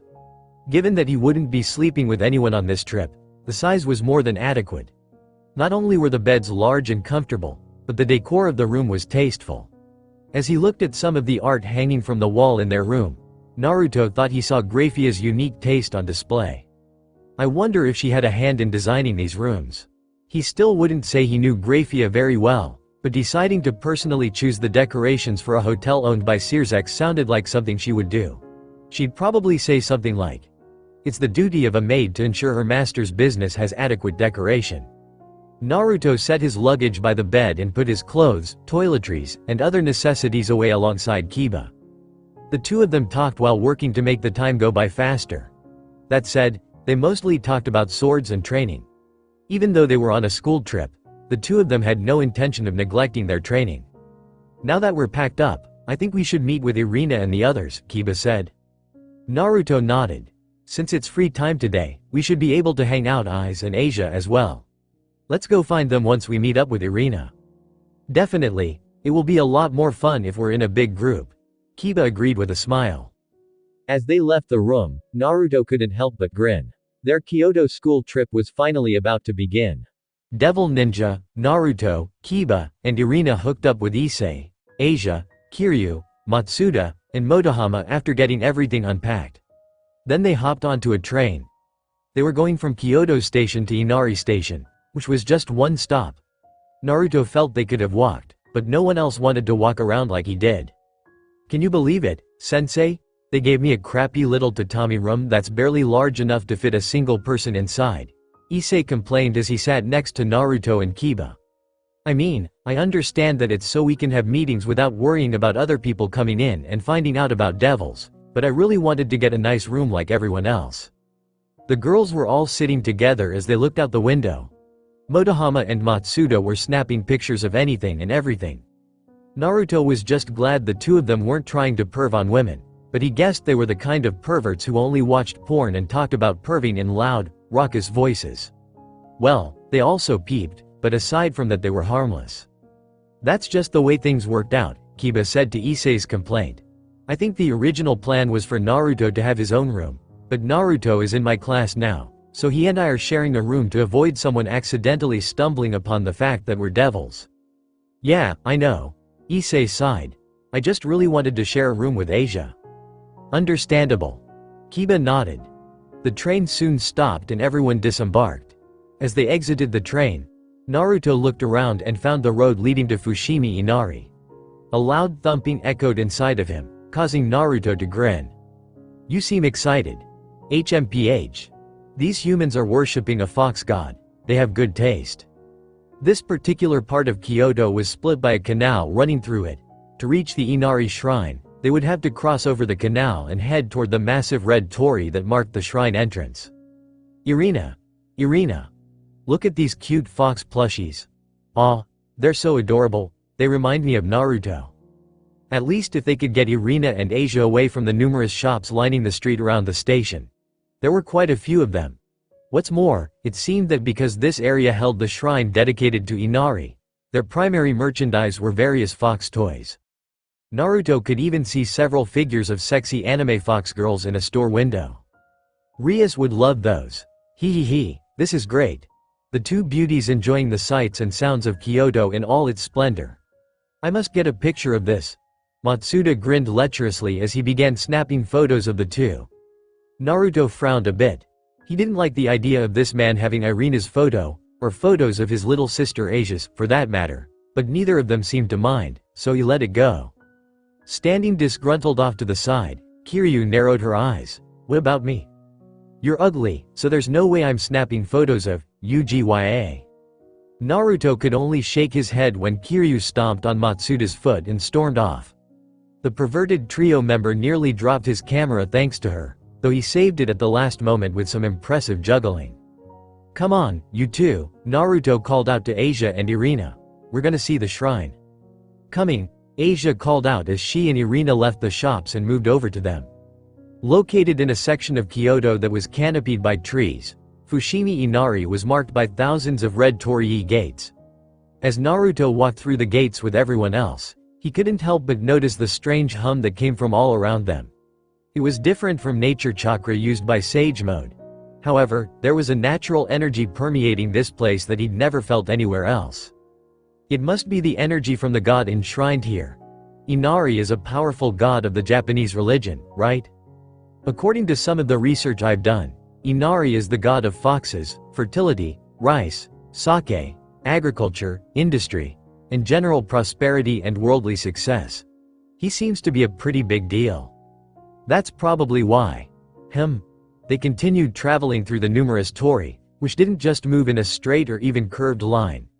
Dozens of stairs also dotted their path. This shrine was actually on a mountain, which they were aiming to climb. Irina was walking beside him along with Kiba. She looked around, staring in awe at all the torii they were passing. Ahead of them were Issei and Asia. The two were walking hand in hand, much to the anger of Matsuda and Motohama, who looked like they wanted to get between the pair. Kiru also seemed somewhat dissatisfied, but she was smart enough to keep such feelings to herself. Is it just me, or does it feel like we're being watched? Asked Naruto. I thought that went without saying, Kiba said. Devils and angels like us are considered threatening existences to the religious deities here. If we were to cause trouble for them, it could lead to war breaking out between our two factions. Of course, we notified them beforehand that we'd be coming and got those passes to let us enter, but they still need to watch us and make sure we don't cause any trouble. Yeah, I guess. Naruto glanced at a small section of the forest where he'd felt the presence of someone. He didn't feel it anymore, but he could have sworn that presence was hostile. Taking photos as they continued to advance, the group climbed up the mountain path through thousands of torii. Hey, why are you all so energetic? Asked an out-of-breath Motohama as he lumbered up the steps like a man dying of exhaustion. Hey, Motohama. Why are you so out of shape? Even Asia isn't breathless like you are. Unlike Motohama, Matsuda was actually in decent shape, so he didn't appear to be having much trouble. Naruto heard from Issei that Matsuda was a former baseball star in middle school. I guess some people really are the kind who spend so much time indoors they're completely out of shape, Naruto murmured.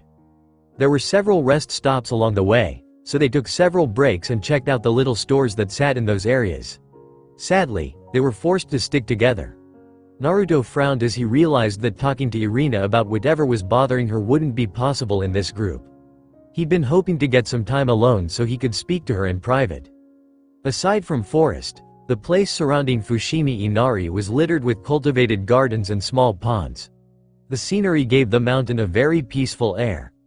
Naruto imagined normal humans would feel completely at peace while traveling through here, unlike him. The very atmosphere was alive with energy, so much so that Naruto felt the hair on his arms prickle. They eventually reached the top of Inari Mountain. By that point, Motohama looked like a dead man walking. Naruto thought he would keel over at any moment. "Oh, wow," Irina muttered under breath. "What an amazing view." "It's beautiful," Asia agreed. The two girls were standing on an overlook that gave them a view of pretty much the entire mountainside. From where they stood, it was possible to see all of the torii gates lining the path. Naruto had to admit that it was a stellar view. The torii gates wound through the trees like a red serpent, or maybe even like the red tails of a fox, presenting a startling contrast to the green of the forest. Kiba was sitting on a small bench as he admired the view as well. As the soft breeze rustled his blonde hair, Naruto gave an amused snort as he thought about all the girls who would have happily committed murder to see their prince looking like that. There was an old shrine at the very summit of the mountain. Naruto left the girls to viewing the mountainside and stood before the shrine, which appeared as little more than a slightly antiquated but well-maintained building barely large enough to fit a handful of people inside. He clapped his hands together, paying his respects to the god enshrined there.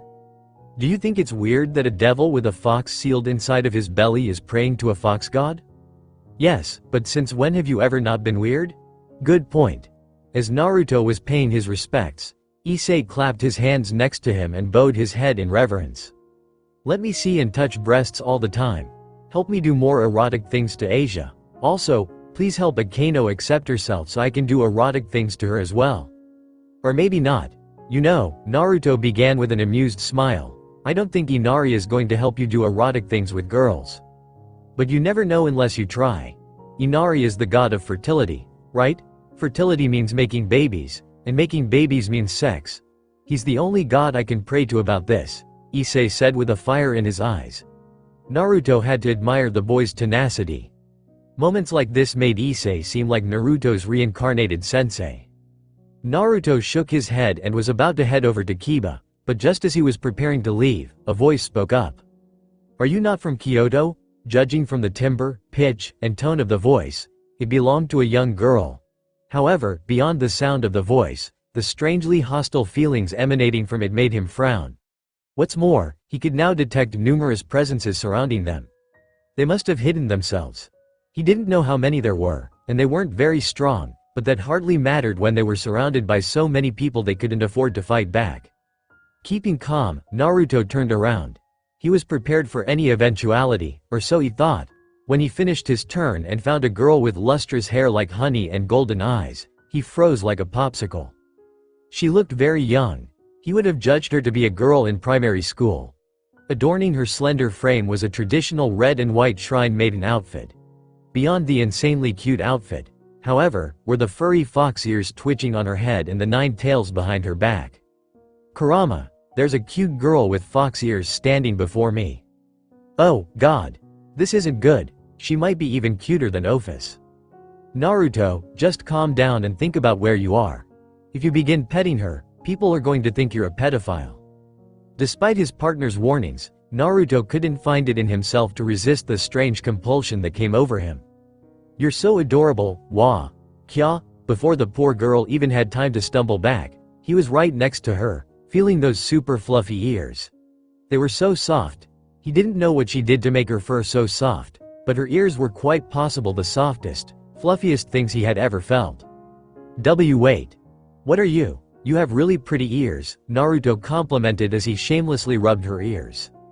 A bright blush sprang to the kid's face as her tails writhed in agitation, but he only paid enough attention to notice it and nothing more. There were more important things to do. Sensei, Issei muttered. Your actions are kinda making me uncomfortable. Naruto ignored Issei as well. His student obviously didn't understand the appeal of fox ears on such a cute kid. Sadly, before he had the chance to truly admire the softness of those ears, a surge of killing intent forced him to leap backwards, away from the girl. The person who had interrupted him was a man with black wings and a crow head. He was dressed like a hermit, with a loose-fitting gray kimono covering his body. How dare you defile Kuno-sama? Defile? Naruto frowned at the man. even as other figures emerged from the surrounding forest. I have no idea what you are talking about. I didn't defile her. I just wanted to feel her fluffy ears. Heathen! You dared to touch our princess with your filthy hands? By this point in time, there were more people than just the young girl and the hermit-like man, who Naruto belatedly realized was a Tengu. There were also nearly a dozen people wearing fox masks and dressed in the garb of traditional priests. Not only were they surrounding him and Issei, but they were also surrounding Kiba, and Irina and Asia. Oddly enough, Motohama, Matsuda, and Kiryu seemed completely unaware of what was happening. Naruto's suspected illusions were somehow involved. What is going on here? Are those Karasu Tengu? Have they come to tell me my breast-related wish is forbidden? Issei asked in an increasingly shrill voice. Somehow, I don't think that's why they are here, Naruto muttered as he eyed the numerous hostile people. The girl seemed to have recovered from Naruto's sudden head petting, though her cheeks were still flushed a bright red. She patted her clothes and ears as though to calm herself. Then, recovering further, she pointed at the two of them and glared as she yelled at them. Give me back my mother. What? Naruto had no time to ponder the girl's words as the first Tengu who had interrupted his petting leapt at him. Clicking his tongue, Naruto blocked the staff in the Tengu's hand, and then promptly snapped the staff in two before kicking the man. He meant for it to be a light kick, but he must not have been holding his strength back as much as he'd hoped. The man went flying through the air and slammed into the ground several meters away. As more Tengu and those fox priests attacked, Naruto tried to reason with the girl. I don't know what you're talking about. I don't even know who your mother is. Please stop this so we can talk things out. But the girl didn't listen. Don't think you can lie to me. I might be young, but that doesn't mean I can be deceived so easily. TCH, as Naruto and Issei found themselves beset by Tengu and fox priests on all sides. The other members of their group, aside from Motohama, Matsuda, and Kiryu, who were staring at nothing with dead eyes, found themselves being attacked as well. Kiba was fighting against a group of priests using a wooden sword instead of actual blades. He used his incredible speed to move around them. His sword flashed out and attacked from all sides, but Naruto noticed that he was careful not to actually injure anyone. It seemed that, like him, he had realized something was up. Asia was standing behind Irina, who had brought out a wooden sword and even had her white angel wings flaring behind her back. Unlike Kiba, who moved around without pause, she stood in one place like a rock and took the attacks head-on. She must have improved her game since the last battle. Her movements were fluid like water as she deflected the dozens of staffs she was being attacked with. Asia, Issei called. Can you bring out that thing you received from Bucko? Why yes. It's right here, Asia said as she fished in her jacket and pulled out a card with the Gremory clan crest etched into it. I'll clear you a path, Naruto said as he darted forward. Several foxes tried to intervene, clearly sensing that something was up, but Naruto used a gentler form of combat to trip them up and send them tumbling along the ground. He hoped they weren't too injured. He helped protect Asia as she made her way to Issei. All right, Issei grinned. Here we go, night promotion. A surge of power swirled around Issei as he was promoted to a knight. Explosion. His power was further boosted by his sacred gear. This would allow him to overpower anything that came his way, though Naruto felt the promotion was unnecessary. These people weren't that strong. As all this was happening, the young girl shivered in rage as she glared at them. You people are unforgivable. You filthy devils. How dare you taint this sacred space? I'll never forgive you. Naruto sighed as the girl left them no chances to have a peaceful conversation. He ducked underneath a swinging staff, redirected the offending weapon so it struck the ground, and then stomped on it. Snap! The staff broke in half. As the woman on the other end stared at the broken staff in shock, her fox ears twitching, Naruto kicked her away with a love tap. It was just a light kick. Even so, she tumbled along the ground as though he'd hit her with an iron weight. Everyone, he called out. Be careful not to harm them. We have no idea what's going on. Right, everyone else agreed. Naruto didn't want to injure or kill these people until he knew they were enemies for sure. That girl had screamed something about her mother. Give my mother back, she had said. This already gave Naruto some clues as to what was going on, but he still didn't have the whole picture. There was also the fact that Rias had warned them about causing trouble in Kyoto. The girl must have realized they'd lost the upper hand, or rather, that they had never had the upper hand to begin with. Several of her companions were already lying on the ground and sporting bruises. She bit her lip, glared at them with hatred burning in her eyes, and raised her hand. "Let's retreat. We don't have the numbers or the strength to defeat them right now." The Tengu and foxes were quick to obey her, grabbing their comrades and leaping away from Naruto and the others. As they retreated back into the forest, the girl glared at them again. "You damn devils, mark my words. I will make you give me back my mother."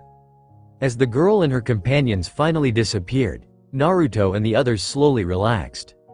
He glanced around to find Motohama, Matsuda, and Kiryu coming out of their trance-like states.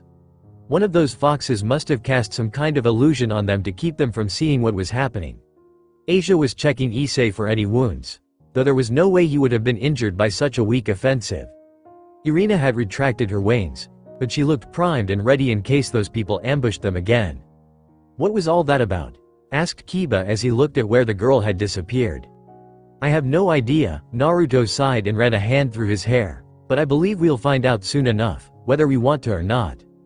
Devil Ninja, Naruto and his friends returned to the hotel at exactly the correct time they needed to. After returning to their rooms for a brief moment, they were summoned to the dining room for dinner. Like the rest of this hotel, the dining room was very much in the Western fashion, with large tables and chairs instead of small tables lined up in rows for them to sit on the floor in Seiza.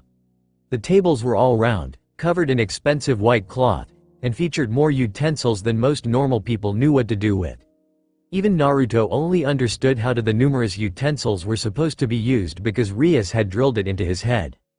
Oddly enough, while the dining room was completely westernized, the dinner was a traditional Kyoto dish. Boiled tofu. Also known as yudafu, the meal was served in something similar to a hot pot. Several additions were prepared along with the tofu, including kelp, asomi no suyu broth, green onions, dried bonito flakes, and Chinese cabbages. Naruto was more of a meat and ramen person, but he would admit that the tofu was delicious. It was soft and sweet, and the way it melted on his tongue caused his appetite to blaze. They'd been forced to order 7 more dishes because Naruto was just so hungry. Sitting at the dinner table with Naruto, Issei, Kiba, Asia, and Irina were Azazel and Roswise. Since this was the perfect time, Naruto informed them of what happened. They listened as he explained how they were attacked at Fushimi Inari with puzzled expressions. When he finished, Azazel's frown had grown a lot more serious than what Naruto was used to seeing. "I'm not sure what's going on here," he confessed. "We took the proper procedures to inform the yokai of Kyoto that you would be coming here. So the ruler of this place should have been informed about all this beforehand. Why would they attack you?" "The leader of this place is Yasaka, right?" said Naruto as he blew on his tofu and stuck it in his mouth. This really was good. It might not have been ramen good, but he definitely wouldn't mind having this again sometimes. Wait, maybe he should even add it to his ramen? It was a brilliant idea. I amaze myself sometimes. Ignoring the snort in his mind, Naruto listened as Azazel confirmed his thoughts. Yes. Yasaka is the Kyuubi, the 9-tailed fox who controls Kyoto. She is basically the ruler of all yokai. Naruto, Kiba suddenly started, "You don't think?" "I do." Nodding at Kiba, Naruto turned to Azazel and Roswise. "The person who attacked us was a little blonde kitsune. She couldn't have been very old, maybe 11 or 12 at most. Anyway, she told us to give her mother back. She seemed to be under the impression that we had kidnapped her mother. I think she might be Yasaka's daughter." Azazel and Roswise stared at him, though while the silver-haired beauty seemed stunned, the fallen angel was rubbing his chin in thought. "Yasaka is said to have a daughter, though I don't know how old she is. Did she have 9 tails?" "Yup." He nodded. Yasaka and her daughter are the only kitsune with 9 tails, so that was definitely her. It sounds like there's trouble in Kyoto. I'll have my subordinates look into this. With luck, we can meet with this girl and clear up the misunderstanding she has about you. Until then, just continue touring Kyoto as you have been. It would be a shame to let this bad experience ruin your school trip." That was the best Naruto could hope for, and since they had finished this rather serious discussion, the dinner conversation turned to more pleasant topics. Asia and Irina began talking about what they wanted to do tomorrow, while Issei asked Azazel for advice on how to boost his powers. That was a pretty perverse topic, so Naruto ignored them. He instead talked to Kiba and Roswise. Dinner eventually came to an end, and everyone was asked to return to their rooms. Naruto stood up with the others. He didn't intend to return to his room, though. He placed a hand on Irina's shoulder, grabbing her attention. "Would now be a good time to talk?" he asked. Irina looked at him, biting her lip, and then slowly nodded. "Yes, I suppose we should talk now." Since Irina was staying with a group of girls from their class, they couldn't use her room, and this seemed to be something she didn't want to tell others about, so his room was out of the question. The hotel had several lobbies they could sit in. Naruto led her to one of those. Irina sat down, but he bought a pair of drinks from a nearby vending machine, and then, setting one drink in front of Irina, he sat down on the opposite side of the table. Irina spent several long moments staring at her drink before taking it in hand, popping the cap, and drinking from it. Naruto sipped his own drink, something made from red bean paste. He didn't say anything. It wasn't really his place to talk yet. "You know how Xenovia didn't return to Kuo after the battle with Kokebile?" Irina began. He nodded. "I do. I always wondered about that. Well, after we learned about God's death, Xenovia confronted the church about it and discovered that all of the higher-ups knew as well. Even our own master knew it, but no one told us." Irina clasped her hands around the drink as though seeking comfort.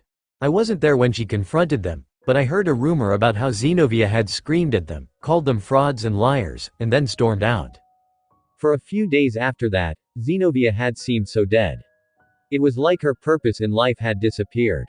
Even when Michael-sama had come down and offered to reincarnate as his angels for his brave saints, Xenovia had been completely uninterested. I accepted, of course. Being an angel has always been my dream. However, sometime after I went to heaven so I could become an angel, Xenovia disappeared and no one's heard from her since." Naruto knew a bit about this. He couldn't remember who he'd had this conversation with, but he was sure someone had told him about Xenovia disappearing. Despite that, he listened intently. "I'm guessing someone spotted her recently?" he asked. It was the only thing he could think of that would distract this girl so much. Irina nodded. "Someone from the church said they saw her, in Kyoto." Naruto twitched as Irina suddenly looked up, worry clear on her face. "Naruto, you don't think, Xenovia wouldn't, that girl's mother, you don't think she had something to do with her disappearance, do you?" "Oh, boy." Naruto gazed into Irina's pleading eyes, which seemed to be begging him for some kind of reassurance. He leaned back in his chair. What should he say? What could he say? Being Naruto, he decided to just wing it and said the first thing that came to mind. "Even if she is responsible, it just means you and I will have to bring her back to her senses." He raised his left hand and made a fist. "With our fists if we have to." Irina stared at him for a long moment. Then, peeved. A smile broke out on her face. "That's exactly the kind of thing I'd expect you to say. You're right. If she somehow does have something to do with Yasaka's disappearance, we'll help her see the error of her ways. That said, I like to think she's not involved." Naruto nodded. Xenovia was Irina's best friend. He understood exactly how she felt. After all, his best friend had betrayed the village and gone totally rogue for a long time. "Thank you, Naruto. I feel a lot better. I'm glad I could help. You can always come to me if you need a hand." Irina nodded and blushed. "I will." "Thanks." Since their conversation was over, the two of them finished their drinks and left the lobby. He looked at a nearby clock hanging on the wall. It looked like they would still have time to take a bath if they were quick. He really wanted to get the grime from the day's events off. Explosion. However, just as they were nearing the baths, a loud and very familiar shout rang out. They looked at each other. It was clear in Irina's eyes that she sensed the same lustful intentions he had. Nodding, they hurried their pace, traveling through several corridors, until they reached the emergency escape, where the voice had come from. There, Naruto found a scene like something out of a perverted fantasy. Roswise was kneeling on the ground, doing her best to cover both her completely bare chest and her naked groin. Tears leaked from her eyes as she glared at Issei. Naruto could barely focus on the gloating boy as he stared at the naked Roswise. While he would always claim otherwise, it wasn't like Naruto didn't have his own perverse desires. Jiraiya had been his sensei, after all. Roswise was also gorgeous. Her silver hair was arrayed around her body, somehow enhancing the allure of her nude figure. Large breasts were pushed against a slender forearm as she tried to cover her nipples, but the result really enhanced her eroticism. Perhaps it was because she was a Valkyrie, but the woman also sported a flat stomach, narrow waist, and beautiful hips. Mastering his own desires before anyone else could take notice, Naruto stepped onto the escape hatch and removed his school jacket. Meanwhile, Irina went over to Issei and yanked on his ear. Ow, Irina. What are you doing? Why are you such a pervert sometimes, eyes? Oh, Lord, who art thou in heaven? Please forgive this devil for his sins. Yeouch. Don't pray. You know that hurts me. Naruto ignored Issei's pained cries as he covered Roswise with his jacket. The woman sniffled as she accepted his gesture with a soft, "Thank you." He helped the woman stand to her feet and turned away as she buttoned his jacket up. It wasn't going to do much. His jacket was large enough that it at least covered her bottom, but anyone looking up would catch a glimpse of the promised land. Even bending over would send men into a catatonic state as her rear end became visible. Are you okay? Asked Naruto. No, Roswise sniffed. My clothes are ruined. Do you know how much of a waste that is? It's environmentally unfriendly, plus, I'll never be able to get married now. Scratching his cheek, Naruto said the first thing that came to mind. I'd marry you. Huh? Before Naruto could respond to the woman's shocked expression, Azazel stepped onto the emergency escape. He paused, surveying the scene with something like a mixture of amusement and bemusement. He shook his head and quickly got to the point. I'm sorry to disturb all of you as your fun was reaching its climax, but we've been summoned to a nearby restaurant. Someone has summoned us. Naruto shared a glance with Roswise. Judging from her rather befuddled expression, she didn't know anything about this either. He looked back at Azazel. Who? A grin stretched across Azazel's mouth as he answered. A very cute Mao Mahu Shouju. Devil Ninja. Later that evening, when everyone had already gone to bed, Naruto found himself walking alongside Irina, Kiba, Issei, and Asia as they all followed Azazel. There wasn't much foot traffic this late at night. Naruto supposed it was because this was a tourist destination and all of the sites that people could visit were best visited during the day. Only a few people wandered the streets. A young man talking on his phone, an old lady walking her dog, and a few older teens who looked like college students heading into a restaurant. Here we are, Azazel announced as he led the Gremory group plus Irina to a small restaurant on a street corner. The restaurant was called Dairaku. It looked like a very traditional Japanese restaurant, with lintel posts, a slanted roof, and fox statues on either side of the door. Azazel went inside. Naruto and the others were forced to follow. They passed through several rooms before appearing before a door, which opened seconds later. Seraphal stood on the other side, wearing a beautiful mauve kimono that suited her short height well. The kimono stretched tightly across her massive melons. Naruto wasn't Issei, but even he couldn't help but notice how her breasts spilled over the obi tied around her kimono. That would never happen with a regular Japanese woman. Her long hair had been tied up in a traditional bun. A single strand trailed down her face. Oh, her eyes lit up. If it isn't Naruto, how are you? The last time we saw each other was at that convention, wasn't it? It was. Naruto grinned back. I was really surprised to see you there, but you really looked like you belonged. He paused. It's nice to see you. You look beautiful. Hee. Seraphal giggled quietly as she turned around to show off her kimono. It's not bad, right? I thought a kimono would suit the traditional Japanese atmosphere of Kyoto. Naruto cupped a hand to his chin and nodded. Indeed, a kimono definitely suits the occasion and setting well. Are you two just going to stand there talking? Hurry up and get inside. Seraphal was not the only person in the room. At the sound of the annoyed voice, Naruto and the others looked past Seraphal to find the members of Sona Citri's peerage also present. Of course, Sona and Tsubaki were not there. They were in their third year and therefore not attending this trip. The members currently present were Saji, Tsubasa, Rhea, and Momo. Hey Saji. Issei greeted the student council member with a wave. How's Kyoto treating you? Where did you all go this afternoon? We're the student council, so we spend the entire afternoon helping out the teachers, Saji sighed as he ran a hand down his face. He looked tired. Actually, all of them looked tired. Naruto guessed being forced to help the teachers instead of enjoying their time off was taking its toll. He offered them his silent sympathies. "Come on in and sit down," Serafal said with a gesture. "The food here is delicious, especially the chicken dishes. Naruto, Sakiryute-chan, you two can eat as much as you want." Serafal ordered several more dishes, which came out surprisingly quickly. A young man dressed in a traditional male kimono served them, offering up a variety of chicken, tofu, and beef dishes. Naruto took his chopsticks and popped a piece into his mouth. He blinked in surprise as a mild burst of flavor hit his tongue. The seasoning was light, allowing the chicken's natural flavor to spring forth, but there was just the hint of spiciness to give it that good kick. He tried the beef dish next. "This is really good," Irina said in surprise before taking her chopsticks and presenting some food to Asia. "Here, Asia. Try this tofu." "Oh, okay."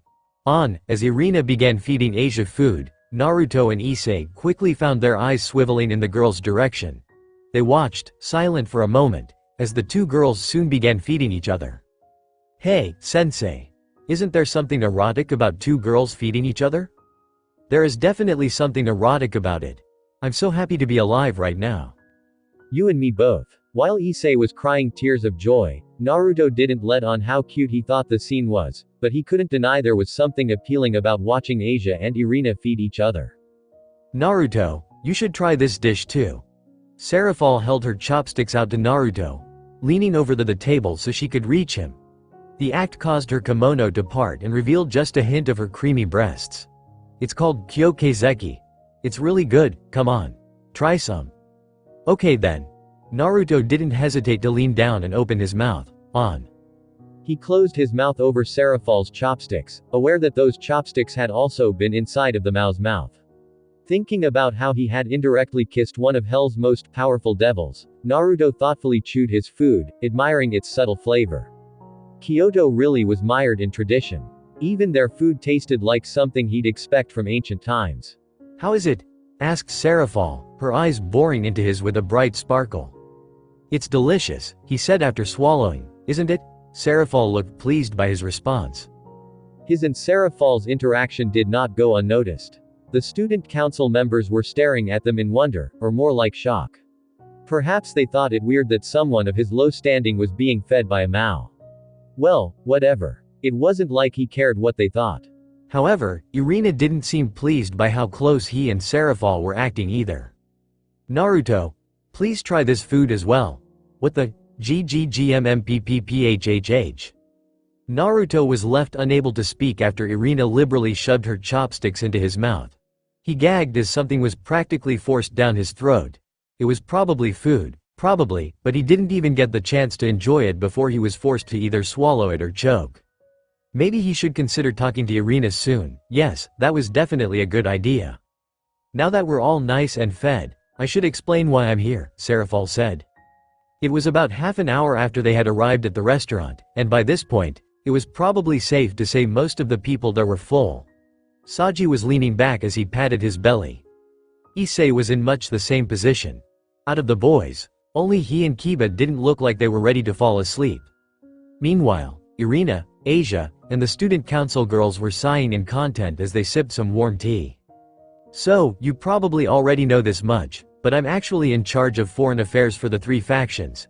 Serafal began after everyone had their fill. "I had come here a while ago to secure the cooperation of Kyoto's yokai faction." She set her chopsticks on the table, a frown marring her cute face. "But, well, it seems there's a bit of a problem. I'm going to assume this has something to do with that little girl we ran into," Naruto said. "That girl is Kuno," Serafal told him. "She's the daughter of Yasaka, the Kyuubi who rules over the yokai here in Kyoto.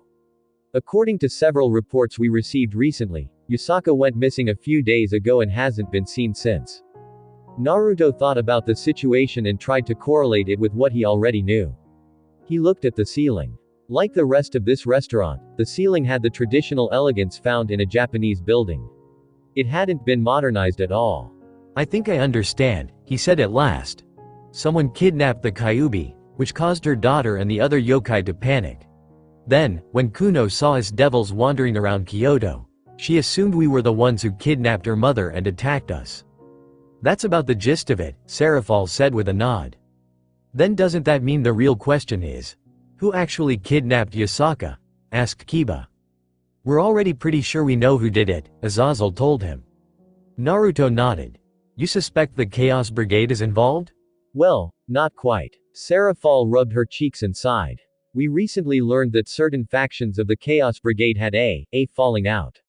The Hero faction, which is made up of humans with sacred gears, split off from the rest of the Chaos Brigade and is doing their own thing. We believe it's the Hero faction who is currently causing trouble in Kyoto, though we don't know what they want. As Seraphal spoke, Azazel poured some sake into a saucer and downed it in a single go. He then poured himself another drink, though he nursed this one. Naruto thought about the young girl whose mother had been kidnapped. He felt for her. Granted, he didn't necessarily understand how she felt, but that was because Naruto's mother had died the same day he was born. He couldn't understand what it felt like to have your own mother kidnapped. You guys have gotten mixed up in trouble again, Saji said, his eyes twitching. I'm not sure if you noticed, but getting into trouble is kind of our thing. Naruto grinned at the boy, who gained an even more annoyed look. How can you be so blasé about this? Easy, it's all par for the course. This is a pretty vexing situation, Azazel added as he finished off his drink. I'm almost tempted to believe they chose this time to kidnap Yasaka because they knew we'd be here. He frowned and looked at Naruto. That ancient dragon god of yours didn't inform them we'd be coming, did she? Ophis seems more interested in going on dates and mating than what the Chaos Brigade is doing, Naruto said. I doubt she told them anything.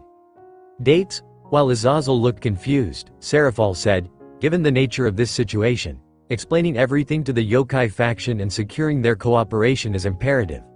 I'm going to continue talking to them. Hopefully, we can clear up this misunderstanding. In that case, I guess I'll be acting on my own to figure out what these damn terrorists are up to. Azazel cursed. He seemed a bit more belligerent than normal, but Naruto realized that he was probably just upset. This fallen angel was also a pervert. He probably wanted to play with some Mikos or something, but he couldn't do that if there were terrorists causing trouble for them. What should we do? Asked Naruto. Do you need any help securing the yokai's cooperation, or should we help figure out what the Hero faction is doing here in Kyoto? Naruto wasn't the sort of person who could stand still when something was going on. He wanted to be in the thick of things. He was a man of action. Acting like a complacent high school student enjoying his youth was just boring. You all should just enjoy your trip, Azazel said. You might be devils, but you're also students. Leave this situation to the adults. Issei looked like he felt the same as Naruto did, but that's... If anything happens, I will call on you for help. That said, this is an important time of your youth. You aren't going to have that many school trips, so if possible, I would like you to enjoy your time in Kyoto doing things that normal high school students do. While Issei and the others looked touched by Azazel's words, Naruto didn't think he could feel satisfied knowing that something was happening and he wasn't going to be a part of it. He glanced at Irina, who looked worried about something.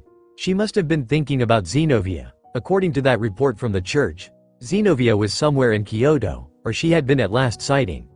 Knowing this girl as he did, Naruto was sure she was worried that Xenovia might have joined the Hero faction and is helping them cause problems. Azazel is right, Seraphal said with good cheer. You guys shouldn't let what's happening here bother you too much. Enjoy your time here in Kyoto. I certainly plan on enjoying myself. That was something he'd expect Seraphal to say. She wasn't the type to let anything get in the way of her fun. If necessary, she would probably blast the Hero faction into next week. Of course, she might also accidentally destroy Kyoto as a result. Naruto had heard from Rias that Seraphal had trouble holding back, though he'd never seen her fight before. Yet even though everyone was telling them to ignore what was happening and enjoy their time in Kyoto, Naruto didn't think he would be able to. Of course, there wasn't much he could do right now. The situation wasn't something that he could just walk into and solve with brute force. He needed a better understanding of the situation, which wouldn't happen unless he could meet with Kuno again and convince her to tell him about her plight. Well, he was sure they'd meet again. Until then, Naruto decided he would train with Kurama in their new technique. That was all he could do, for now.